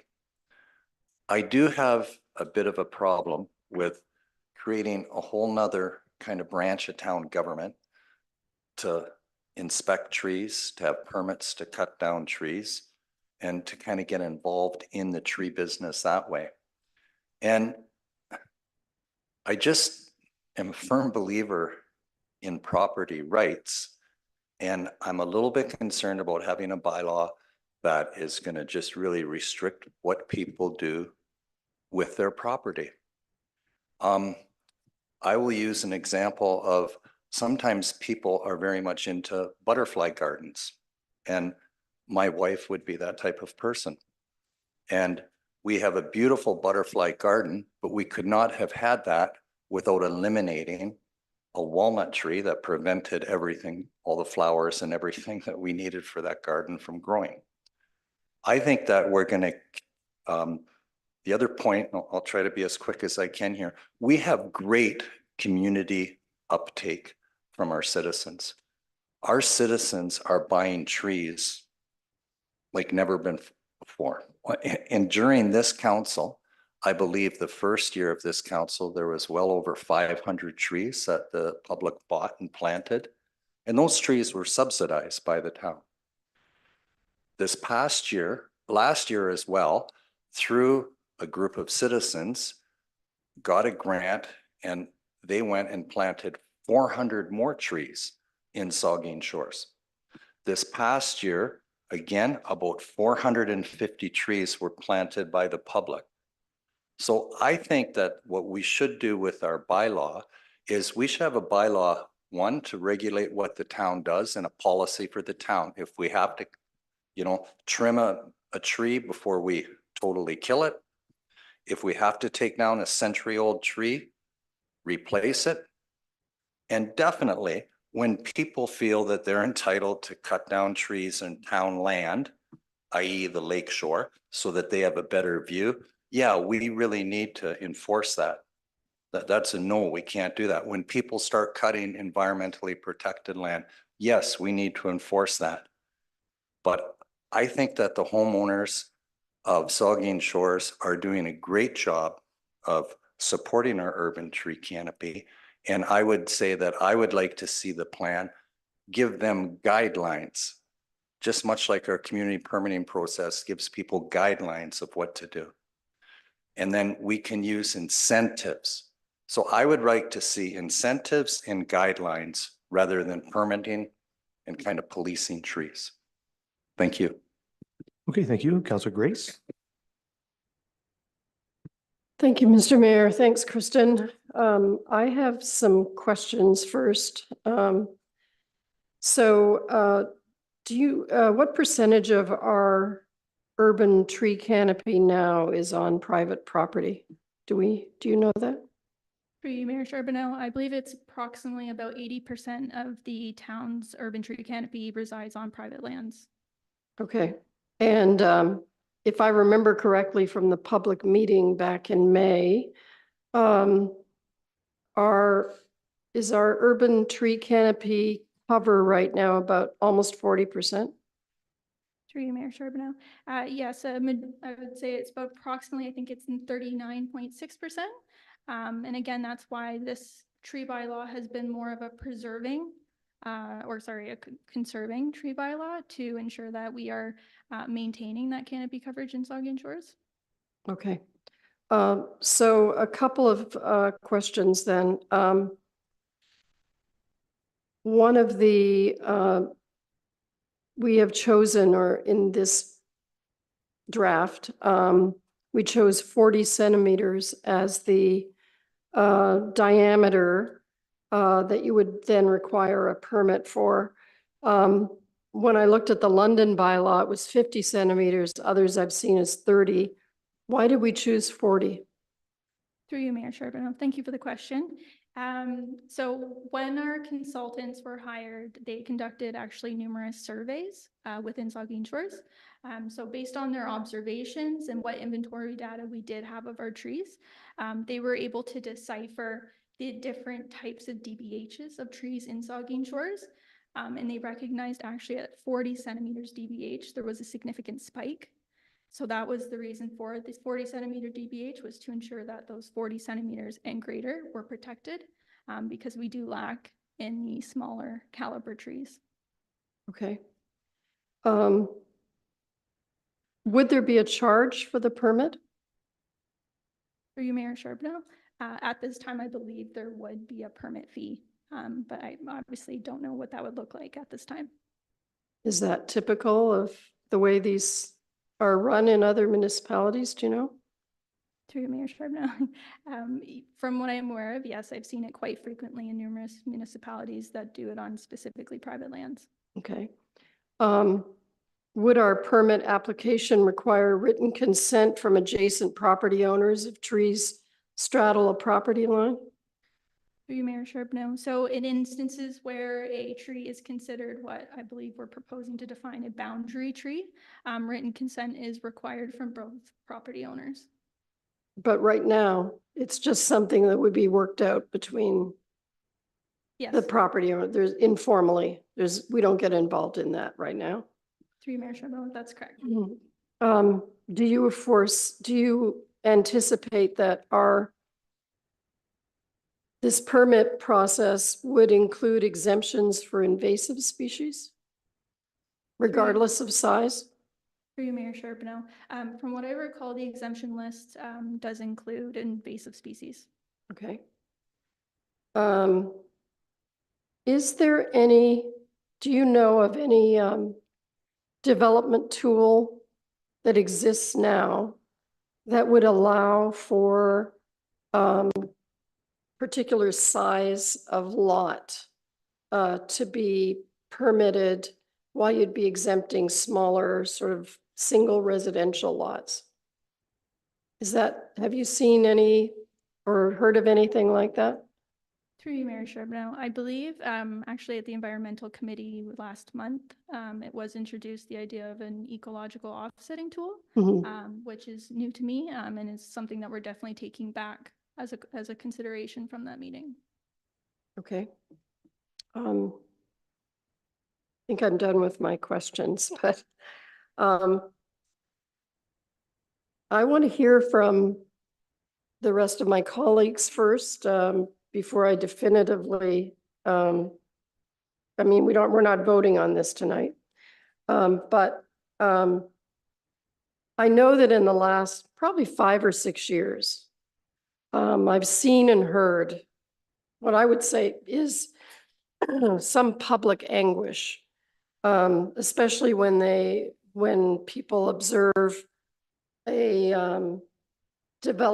large development property, maybe for a new subdivision or something. And they observe that there's what looks to them like wide scale tree cutting, clear cutting. And so I think that there's a strong concern on the part of many residents about the loss of trees in our municipality, and the fact that 80% of our tree cover And our tree canopy cover is substantial, almost 40%. I mean, that's a target for towns like, or cities like Toronto. That's their target for 2050. We're at that right now, and we're trying to preserve that. So I'm sort of torn. And one of the most compelling arguments is Councillor Halpin's for me, is that I think that we do need to get our own house in order in terms of our public trees and how we manage those, and the strategies we have for those. So I do agree that our public tree policy should be strengthened, and we should be really looking at that. In terms of the argument about private property, we have lots of regulations that govern our private actions and private property. So that in and of itself is not that compelling an argument to me. But the other thing I like about this permitting process is protecting large significant trees, large heritage trees, that act as landmarks that the community is proud of, whether they're on private property or public property. But I look forward to hearing what my colleagues have to say. It is a really important discussion, and thank you very much for doing all this work so far and the continuing work you're going to be doing. Thank you. So we got the Deputy Mayor and then Councillor Mayette. Thank you, and through you. I'm struggling with how to respond to the specific bylaw elements without knowing what the bigger urban tree canopy plan is. So I had thought that, we might hear something about that first, and then the bylaw was a component part of that, because I'm very concerned that if we go too far down the road of restrictions and permits and that sort of thing, it's all going to generate a very negative response when the idea is very positive and we have a good situation with the canopy. And I think that the tree canopy plan is going to provide, I hope it is anyway, provide some opportunities for even more people in the community to recognize the value of that and contribute to that and appreciate that and just celebrate that. Unfortunately, I think if we get bogged down with, this permit process situation on private property, the whole thing's going to get messed up and lost in the shuffle. So I'm quite looking forward to the tree canopy plan coming. I do agree with what both Councillors Grace and Halpin have said about we need to get our own act together first. I don't think that a bylaw is required to basically decide what we're going to encourage the town to do on public property. That's more a policy. It's not a bylaw situation. But certainly, if we're thinking that we're going to tell people that, hey, if you want to cut down a tree of this size on your property, you got to get a permit, and then there's a process involved with that. We certainly don't seem to have a very obvious process. I'm sure that there's some consideration happening that maybe that we're not aware of, but there's big trees cut down on road allowances often, and there's no replacements made. Sometimes, there's not even an explanation. Sometimes there is, but sometimes there's not an explanation of why that tree had to come down. And so I would, respectfully request that we focus on trees on town lines first. And the bylaw could address, when private citizens or companies do whatever kind of action on public land. Yeah, we need a bylaw that says, hey, that's not cool. And if you do that, there's a punishable offense there, and we're going to follow through on that. However, I would like us to have, and maybe it's part of the tree canopy plan, a policy within the municipality that very much encourages powerful action associated with tree conservation on public lands, and that be very obvious. And also that, if the town cuts down a tree, that they put a tree back in the ground. And I'll use an example on my own street. About 3 weeks ago, a big maple tree came down on the south side of Palmerston Street in Southampton. And Then a couple days later, maybe a week later, town staff came back and ground out the stump. But there was no, as far as I know, no even consideration to putting another tree in the ground there. And obviously a big tree had been able to grow there in the past and had grown there successfully. And maybe there's some considerations about, you know, maybe wait a couple years or whatever, but it was just cut down, ground up, gone. And there was nothing which put something back in the ground there or nearby. So I would like us to consider focusing on trees on town property first and get this tree canopy plan before us with some of the elements that Councillor Halpin related to about tree sales and that sort of thing. And Councillor Grace mentioned significant trees. I think the bylaw should, you know, maybe reflect that, hey, if you have a provincially endangered or a federally endangered species on your property, maybe there's a permit required for that specifically. But before we do that, we need to have some kind of inventory so we know where those trees are in our community. So, you know, the idea of significant trees, it's been talked about by the Municipal Heritage Committee for a lot of years. We need that kind of inventory to know what trees we really want to protect and conserve going forward. I guess I'll end my comments with saying that I think that the opportunity is, well, two comments. The opportunity is there for education and promotion and celebration. And I'd like to see us kind of run with that initially and show that the town is walking the walk and doing all of that before we start to tell people, you can't do this and you can't do that. I do think the development comment that Councillor Grace brought up, that there's a talking point there that I look forward to more information. I do want to just say as a final point that the idea that, you know, it says in the report that a permit system, and I'm not necessarily in favor of a permit system yet, but the permit system can be implemented into existing processes and software. But then there's another comment that says that the administration of all of this, and we're specifically talking about the bylaw, would require additional staffing and funding.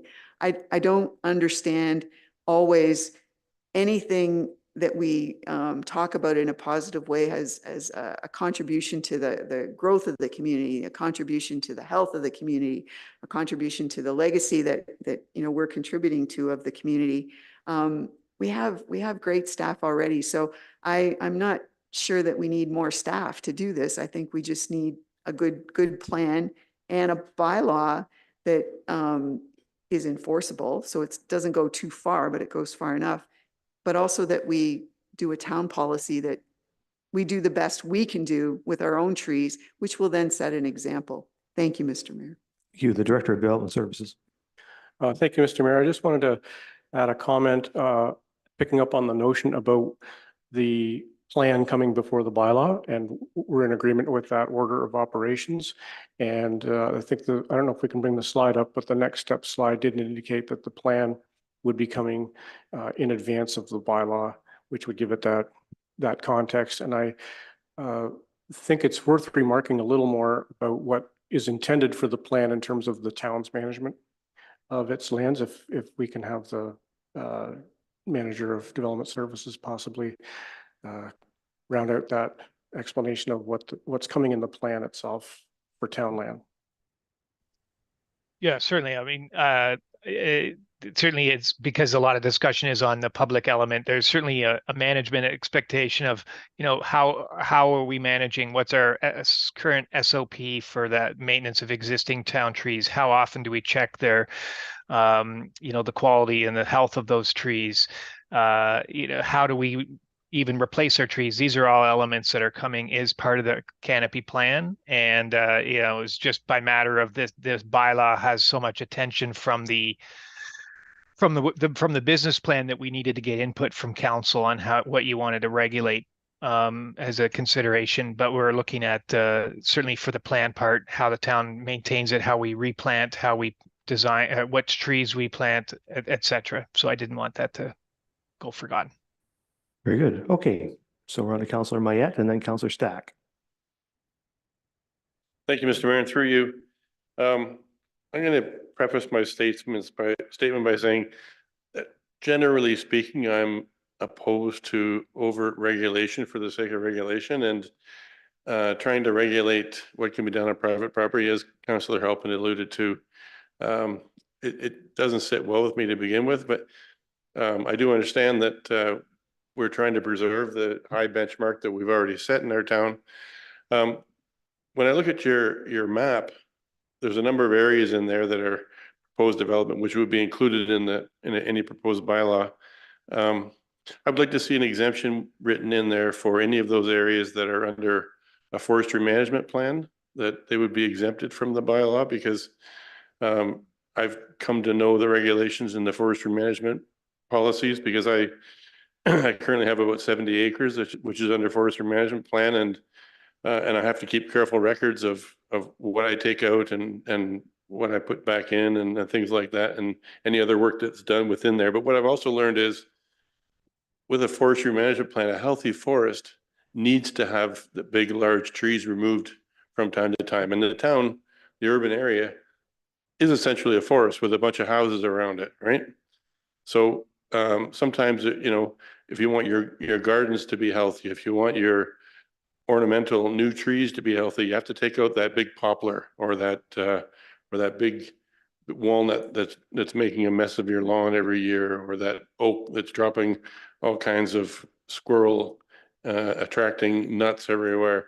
So sometimes it actually makes sense to remove those, and that leads me on to trees that need to be removed, diseased trees. You don't have to look very far to see the dead and dying ash trees, both within and without the town. And likewise, any diseased trees. And on the horizon, unfortunately, there are more diseases coming, and the beech trees are the next that are being attacked, and hopefully it never gets to the maples. But those trees, I think, should be exempted from any bylaw if there's under those circumstances.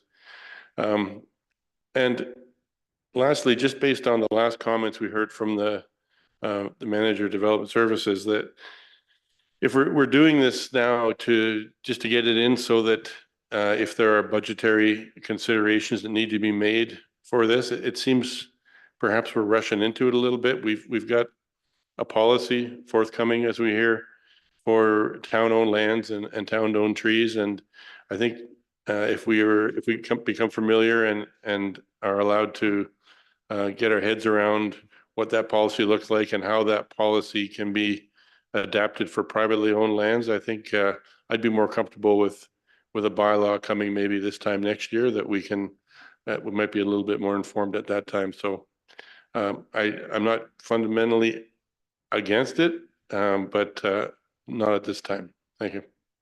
Okay, Councillor Stack. Thank you. So just a couple of comments. I think we're talking about tree preservation, and we're saying 80% of the trees we want to preserve are on private property. So I think from my perspective, if we want to preserve those trees, if tree cutting wasn't a problem, we wouldn't be here having this conversation about the need for a bylaw. So I take the view that some form of regulation may not be the worst thing. If what we're trying to do is preserve the trees which are on private property, then I think I think it's a great idea to govern ourselves accordingly and ensure that we're putting policies in place that protect trees as well.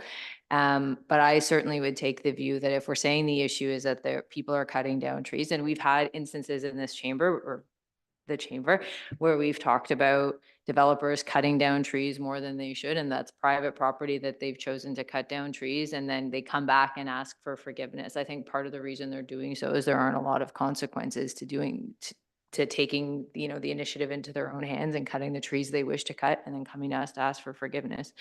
So I think if our objective is to seriously preserve the canopy we have, 80% of which is on private property, I think that comes with a bylaw that puts some level of control over the trees that are cut. So that's just my perspective. I think I'm curious to see how we would do so. And I think it's a fair comment to say we want people to be able to do what's reasonable on their property.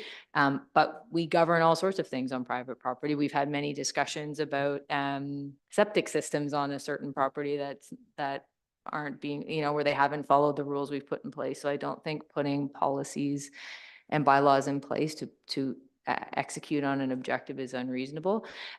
With respect to the penalties, from my perspective, if we go forward with this, I'm interested in seeing what kind of policies yield the benefit. So, in an ideal state, if you cut down a tree that's 60 inches wide, you should replace it with a tree that's 60 inches wide, and that'll certainly make people think before they cut trees arbitrarily or without appropriate approval. So that's my perspective, and I'm very curious to see what kind of penalties and fines we would put forward if this is where we go. Thank you. So I've got Councillor Grace and then, well, why don't I wait, Councillor Grace, because the Vice Deputy Mayor wants to come in. We'll go back. Thank you, Mr. Mayor, and thank you, Kristen, for your report. I know you put a lot of work into this, and I think there's two steps really that we need to take with this policy. And I wrote just made a comment. In my view, it should be the urban tree enhancement and protection of heritage trees bylaw for step one. And I could see step two being perhaps the permitting system, but I'm not sure I'm not really convinced we should be spending a whole lot of time on the administrative costs and building a new staffing to do a permitting system right now, or not yet, maybe in the future. I understand what Councillor Stack's saying, but I really think we really need to look at urban tree enhancement and preservation of our heritage trees. And how we document those, where we find them. I'm not sure the mechanisms, how we inventory that, but I think there's two steps here. And again, I'll repeat, urban tree enhancement and protection of heritage trees bylaw. And second, down the line, sometimes the permitting system. I'm not sure I can support, I don't know what sure it's going to look like when it comes back, but when I hear administrative costs and new staffing to handle permitting for handling of trees and private property, I'm struggling with that right now. Maybe someday, but I'm just not convinced I can get there yet. We'll see what it reads when you bring it back, but I'm not going to mention it the third time, but you heard what I said about where I should head with, I think we should head with phase one. So that'd be my thoughts. Okay, thank you. So I'll get Grace and then back to Helbin and then the Deputy Mayor. Thank you, Mr. Mayor. I forgot to mention, I did send something to Kristen about this, but the Kitchener bylaw, tree bylaw, is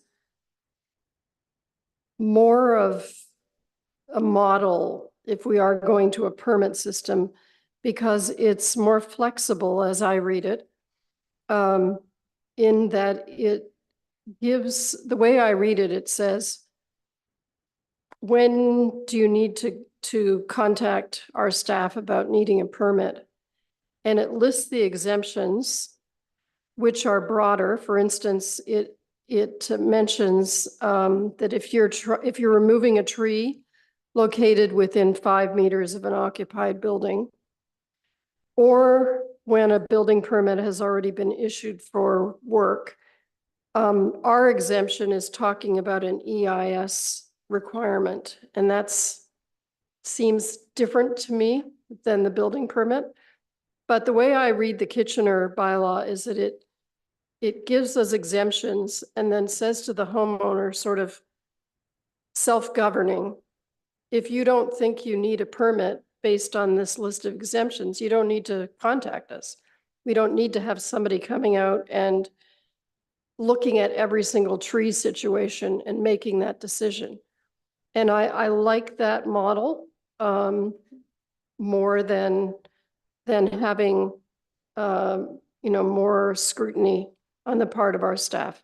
So once again, I think that's a good idea to look at that, and that's my comment on that. I'm going to let Councillor Davinsky come in because he hasn't spoken yet.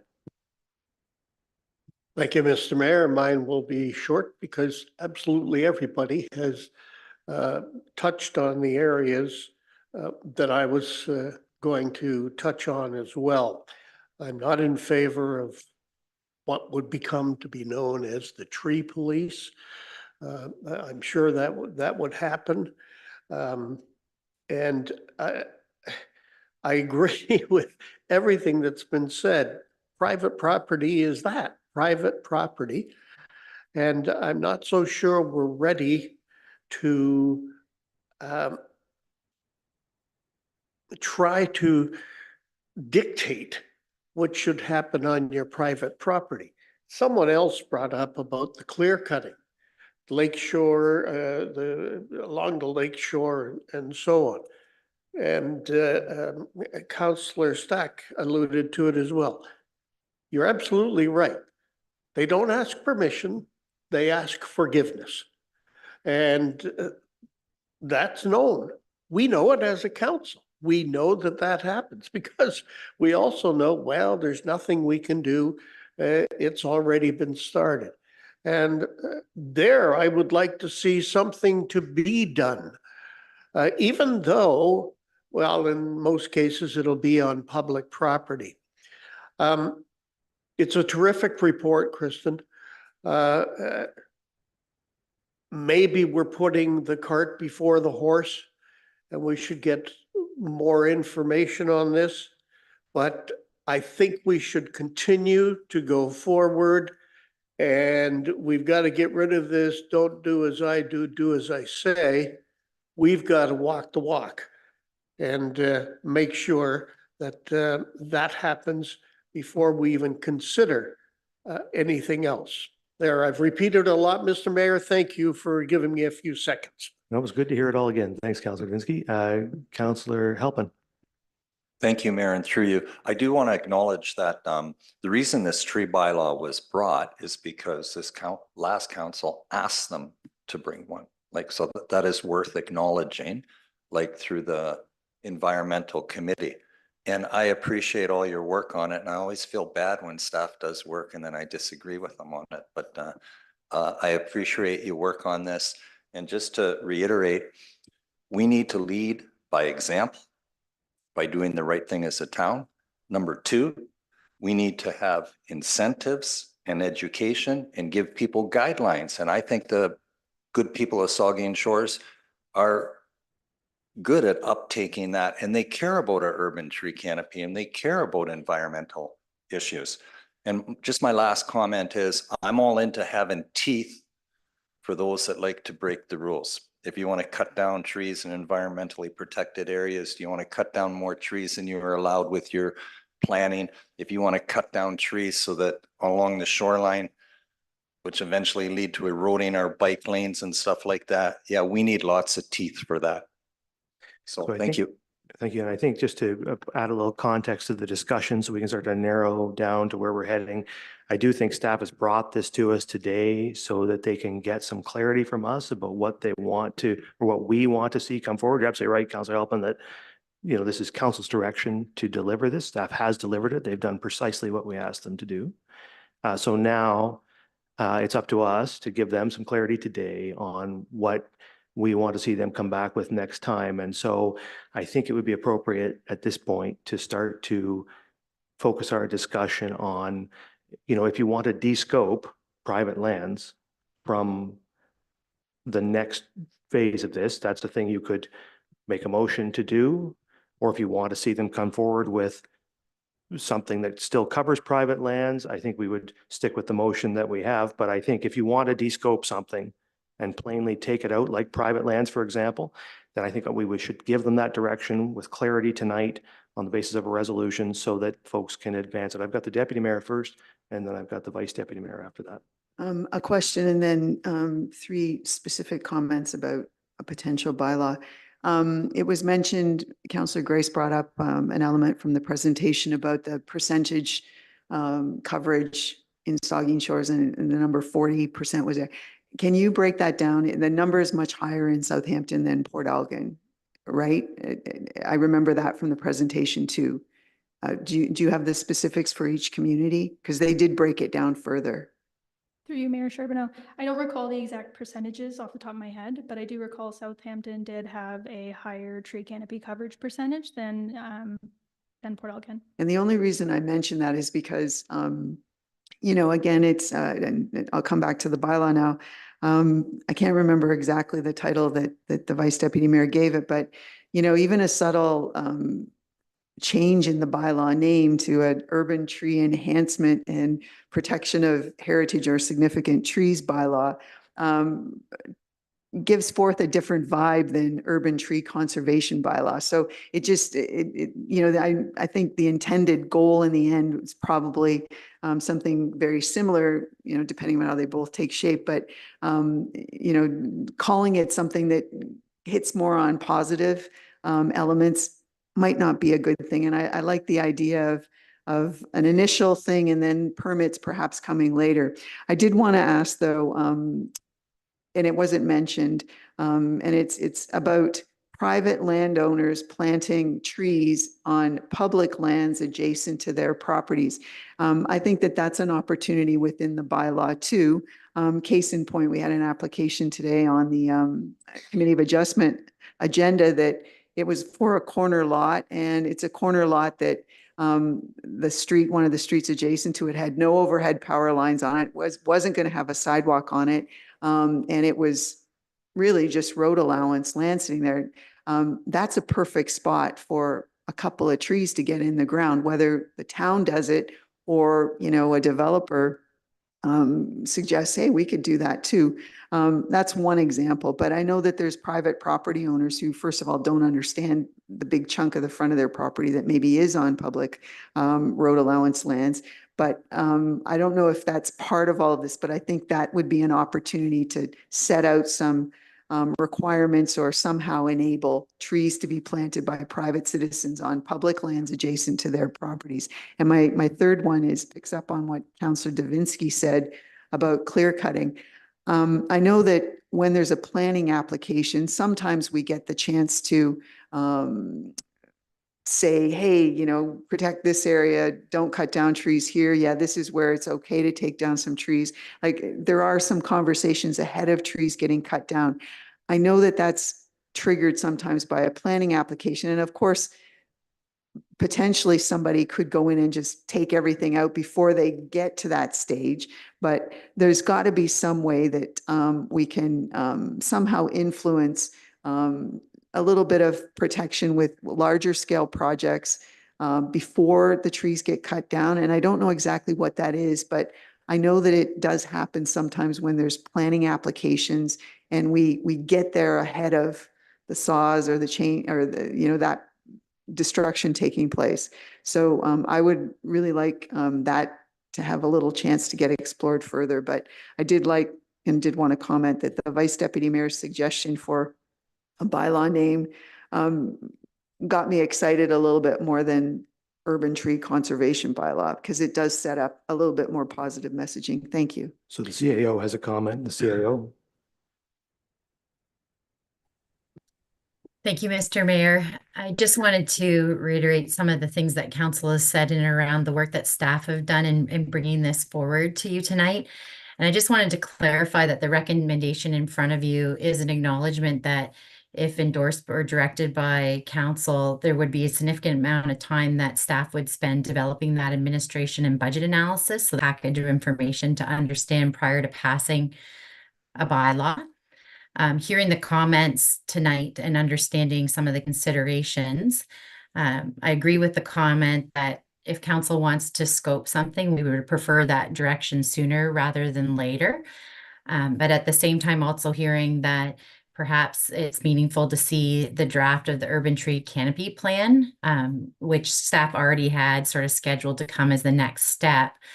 I might suggest to council that what we could do is bring this recommendation back on the same evening that the draft urban tree canopy plan came forward to council. So again, we would really appreciate the scoping if there is scoping that council wants to do. But the other option could be bring this back at the same time as the canopy plan, appreciating that endorsing the recommendation tonight would send staff down a path of a significant amount of time and energy spent developing that administration and budget analysis. Okay, thank you. The Vice Deputy Mayor. Yeah, thank you, Mr. Mayor. And so if we want to talk about scoping, I really think we should spend very little time, maybe no time, on the permitting system and what it's going to cost from a staffing perspective to implement that system. I really don't have a lot of interest in that this evening myself as a member of council. Deputy Mayor had it right. Urban tree enhancement and protection of heritage trees guidelines or policy or bylaw. I really got excited when Councillor Grace talked about Kitchener-Waterloo. I did, because, you know, rather than the permitting system, and administratively trying to run that and policing it, and I can just see it now with those permits and people with removing trees. I really like the idea of guidelines set down, and as Councillor Halpin said, and he's right. You know, our residents are pretty responsible overall, right? It's the 95%, 5% rule. 95% of the people are really good.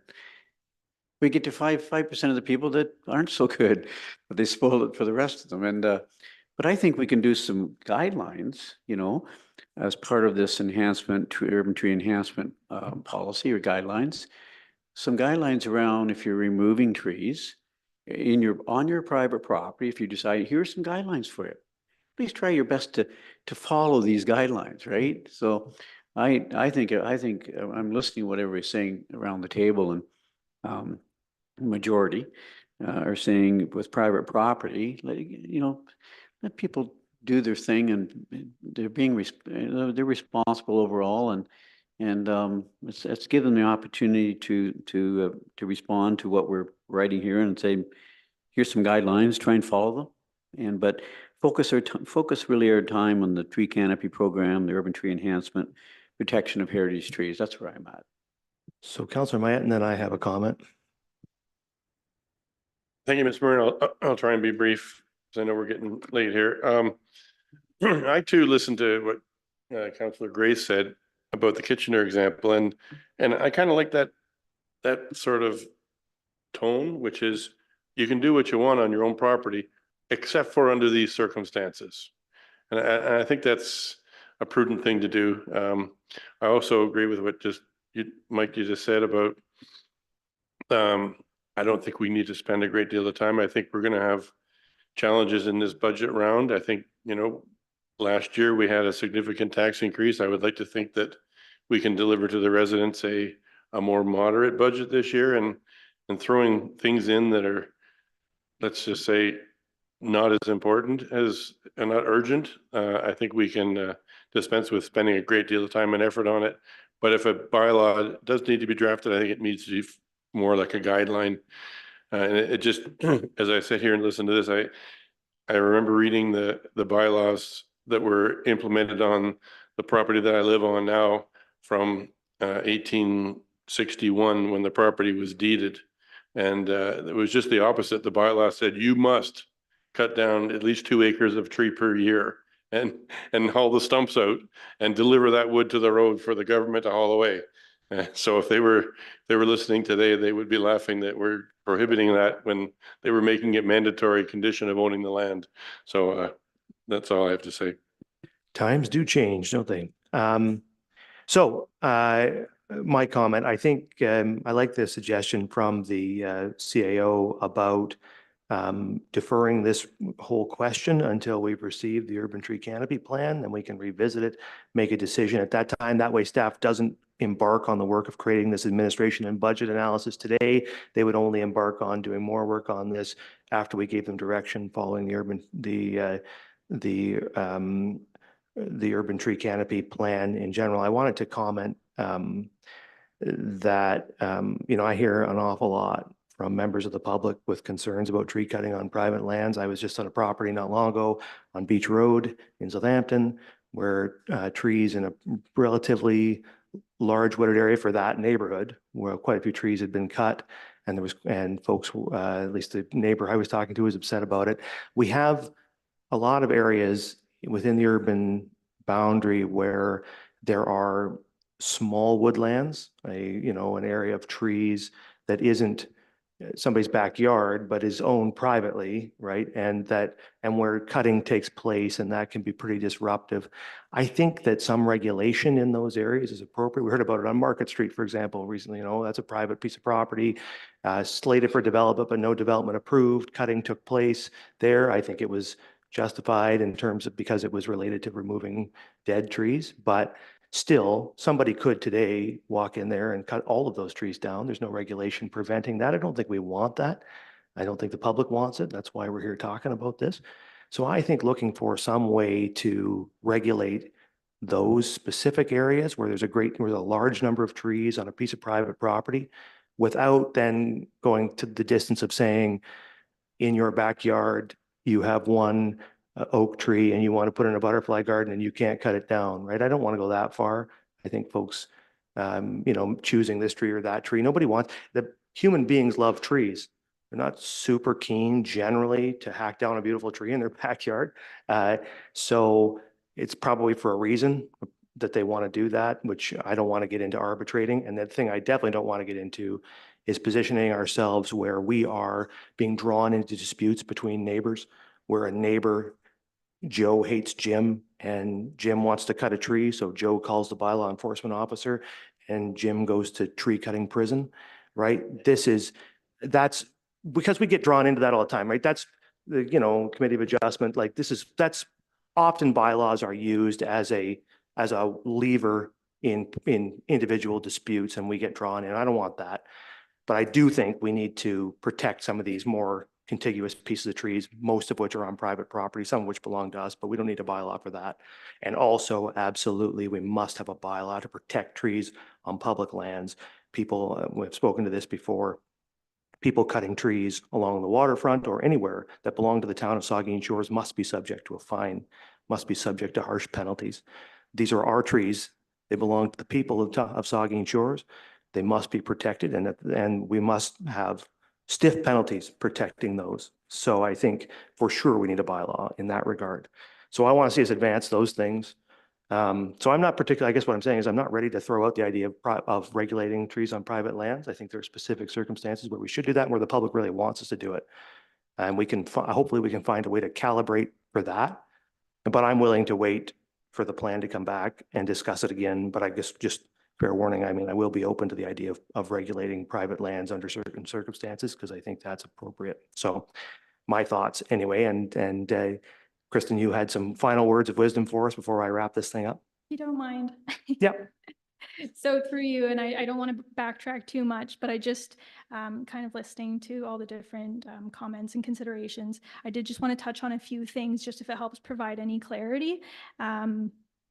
The idea of this tree bylaw is that it's a permissive bylaw. We're not trying to prevent people from cutting their trees. We're just trying to prevent people from cutting down trees that are of significant value, those greater trees and those clear cutting of those smaller lots. We're not protecting all trees in the settlement area of Saugeen Shores. It's those greater trees and smaller trees of larger quantities. So I just really wanted to stress that. And again, I know we've kind of gone through, I feel like the urban tree canopy plan a lot, or maybe it's just me, but there is a lot of components to the urban tree canopy plan. And if it's helpful, our consultants are doing a full policy review. There's a full maintenance review, a full planting program review. There's the tree bylaw. And then there was already previously an engagement component. So I'm touching on the planting program because a portion of the administrative and budget analysis does consider if we are looking to implement potential tree planting programs, there's potential staffing needs there. And that's kind of a component of the administration and budget analysis. It's not just the tree bylaw. And also through these consultants, they are making specific recommendations that, again, if we're looking to introduce or improve our urban canopy coverage, there's going to be additional resource needs. So that's kind of another component of this analysis. And then I just wanted to also just touch on the public component. We did see from our survey analysis that a good chunk or greater portion of Saugeen Shores was in favor of a private tree bylaw. So I did just want to stress that. And yeah, I mean, we're doing a policy review. So, I mean, there's all been a ton of great suggestions tonight that we can definitely forward on to our consultants and definitely consider for further implementation of those. Thank you for those comments. So can I suggest, I think I did have this recommendation moved and seconded. Who was it moved and seconded by?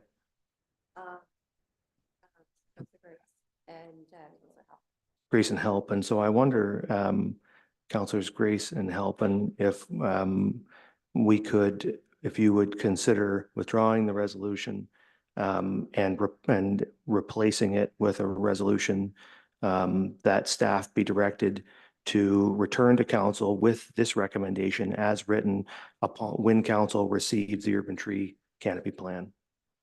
So that's moved by Grace, seconded by Halpin. Is that the clerks? You have that? Okay. It's recorded. Of course it is. So no problem. You'll find it. All right. Any questions or comments to the new resolution? Seeing none, all in favor? That's carried. Thank you.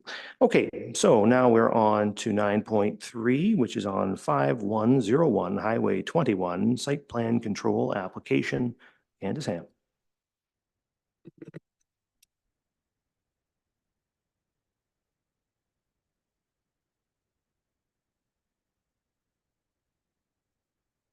Hey, good evening again. Through you, Mayor Charbonneau.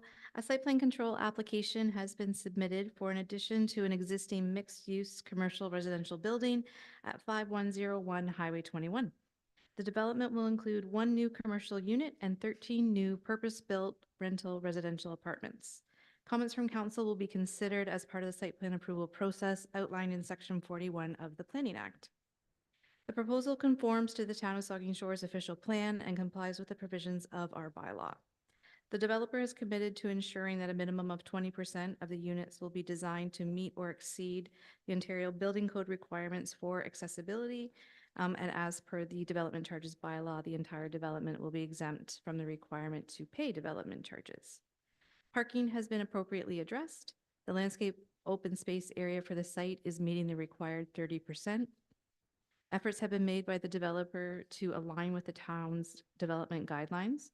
The proposed development represents an efficient use of land, infrastructure, and services. The building is oriented towards Highway 21, with main entrances to both commercial and residential units located on the public street frontage.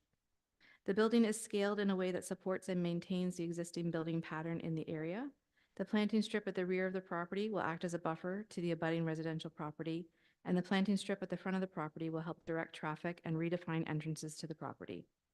A transportation impact brief was completed in support of this development. The town's Director of Fire Services did not have any concerns, and recommendations from the Accessibility Advisory Committee have been acknowledged and incorporated into the design where feasible. Some minor updates to the architectural and engineering drawings to address technical comments are needed. Other than that, town staff are in a position to recommend approval of the drawings and to negotiate an agreement with the developer. A special site-specific development requirement for the completion of a Phase 1 Environmental Site Assessment, or ESA, will be included in the site plan control agreement. The ESA is required to ensure future occupants of the apartment building are not at risk from potential contaminants that may be affecting the land. Subject to comments from council, staff will work with the developer to finalize the agreement. I'm happy to answer any questions. Thank you. So there is a resolution that council received, the 5101 Highway 21 Site Plan Control Application Report for information. Is there a mover and seconder? Moved by the Vice Deputy Mayor, second by Councillor Halpin. I will just remind council to be clear that the council cannot direct staff with regard to this application. We can provide input. They'll take our input, but obviously, as we've experienced in the past, council does not have the authority to direct staff in the negotiation of a site plan control agreement. So we'll turn that over to the Vice Deputy Mayor. Thank you, Mr. Mayor. And this is fabulous news. I know the building well. And I just a couple questions about, and I know we're just receiving it right now, but a few questions. The 20% of the 13 units will be purpose-built residential apartment buildings, 20%. So that's 2.6 units. I'm assuming it's 3 units. Would that be the case? Yes, in a case where we're below and where you have a decimal place, yes, it is bumped up. Just wanted to clarify, it wasn't 2, it's 3. One makes a difference. And things like I don't know when we discuss this site plan control, but 30% the landscape for that area. I mean, that's our gateway into our community. And by the way, the reports is kind of Bruce Road 23, but we're talking about Bruce Road 25, right? Kind of Road 25, I think. It's just, you might want to just for the records, change that in the report. You see where in their background analysis, Bruce Road 23? You're talking about Bruce Road 25, right? Kind of Road 25? Yeah. Sure. Yes, through you, So you Mayor. just want My to change that? apologies, yeah. So at what point do we talk about, like, that's our, I look across the street at the Bruce County Bruce County chiropractic physiotherapy unit, did a wonderful job with their landscape. And so this is a golden opportunity to do a nice landscaping job there on that site, because there's none on that location right now. So when do we discuss that, Candace, the 30% landscape? Through you, Mayor Charbonneau. There's a requirement to meet a 30% landscaping open space for the entire site. There is a landscape plan attached as part of my report. Great. And so comments can be received, but the ability to really regulate landscaping has been removed from the site plan control process. But they will meet the 30%. They're meeting the 30%, and staff continue to encourage developers to produce a landscape plan and do plantings, but Okay. at this point, it's recommendations and not something that can hold up the approval of a site plan Gotcha. process. The 20% of the units from accessibility standpoint, and we're waiving some fees, what does that amount to? Just curious what that was worth. I would have to report back to you. I don't have that number on hand. Could you send it? I'd like to be aware of the amount that's being, what the amount of dollars that amounts to. But great development. And can I ask just one more quick question on the 13 units? Would you know this, answer this question? Are they 1, 2, or 3 bedroom? Through you, Mayor Charbonneau, they're a mix of 1 and 2 bedroom. 1 and 2? Okay, thank you. So I have Councillor Grace and then Councillor Mayette. Thank you, Mr. Mayor. And I also think this is a great project. It's a good location in terms of being accessible to, necessary amenities.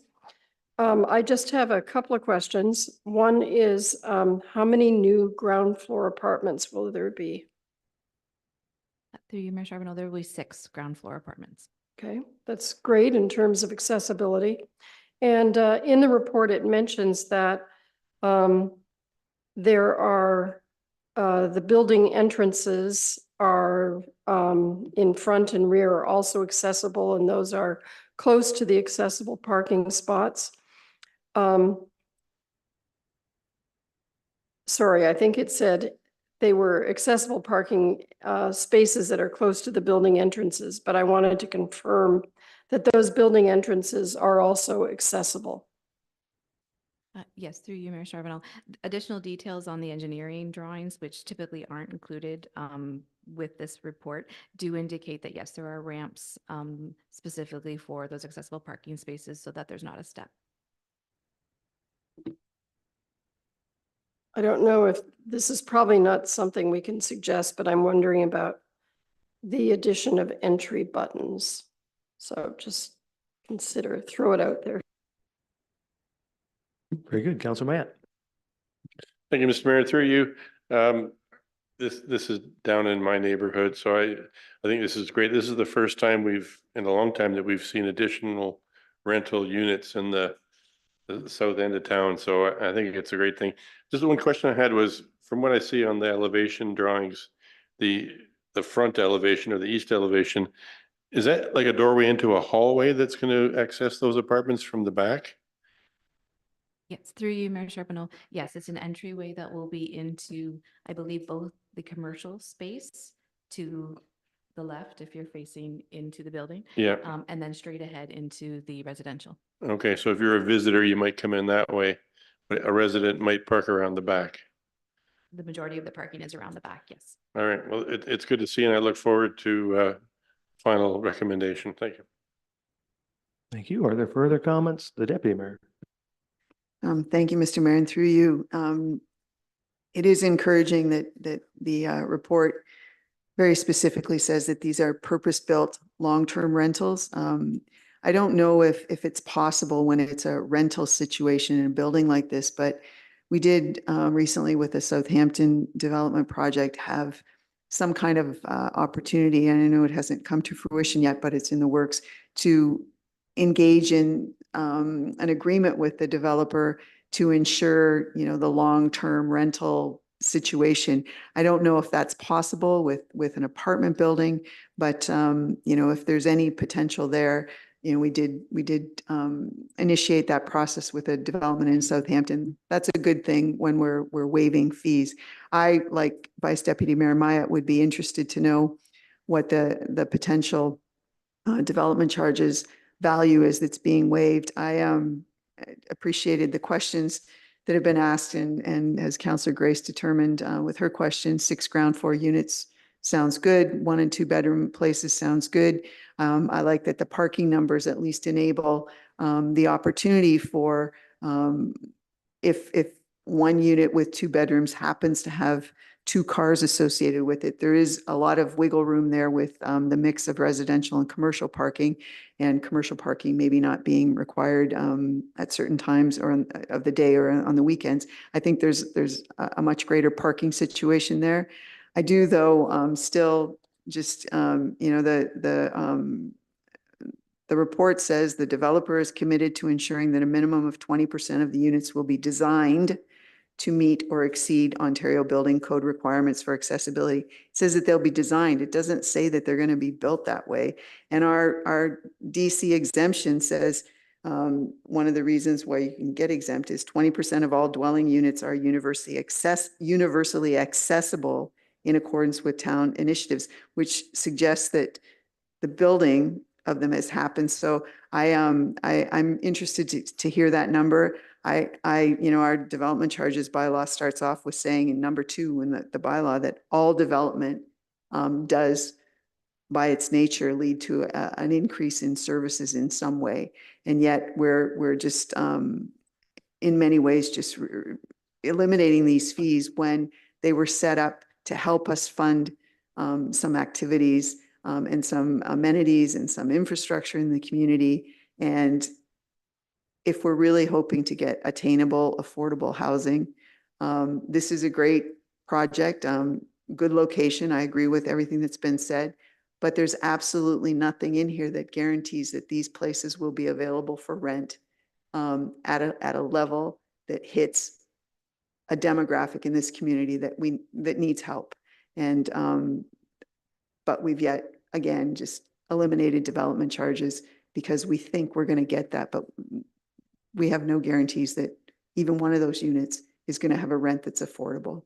Anyway, excited to see all of this take shape, though, because it's taking an old building and giving it some new life.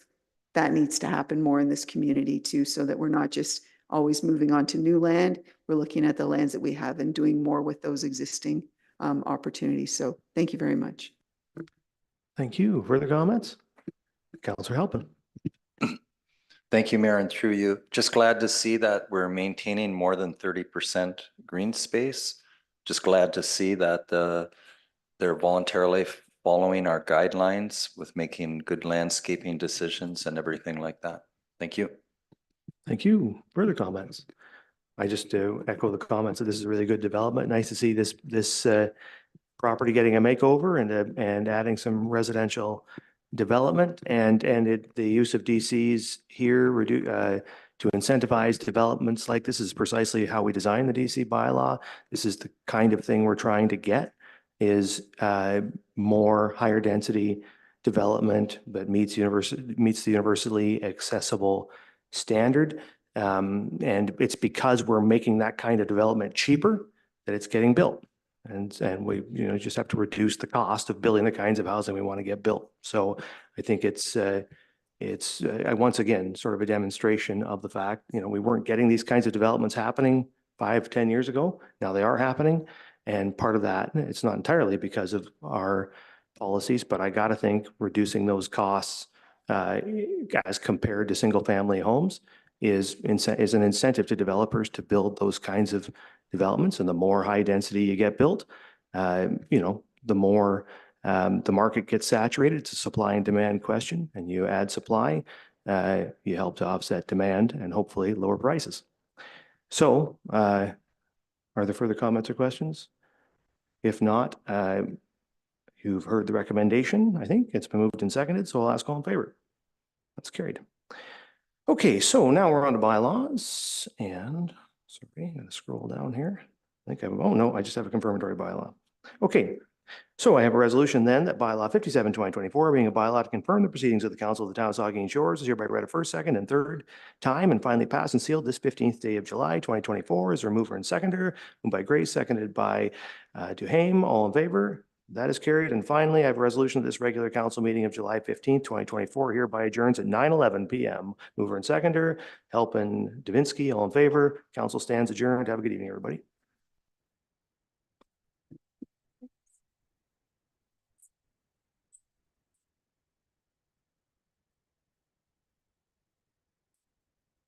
Okay. Oh, still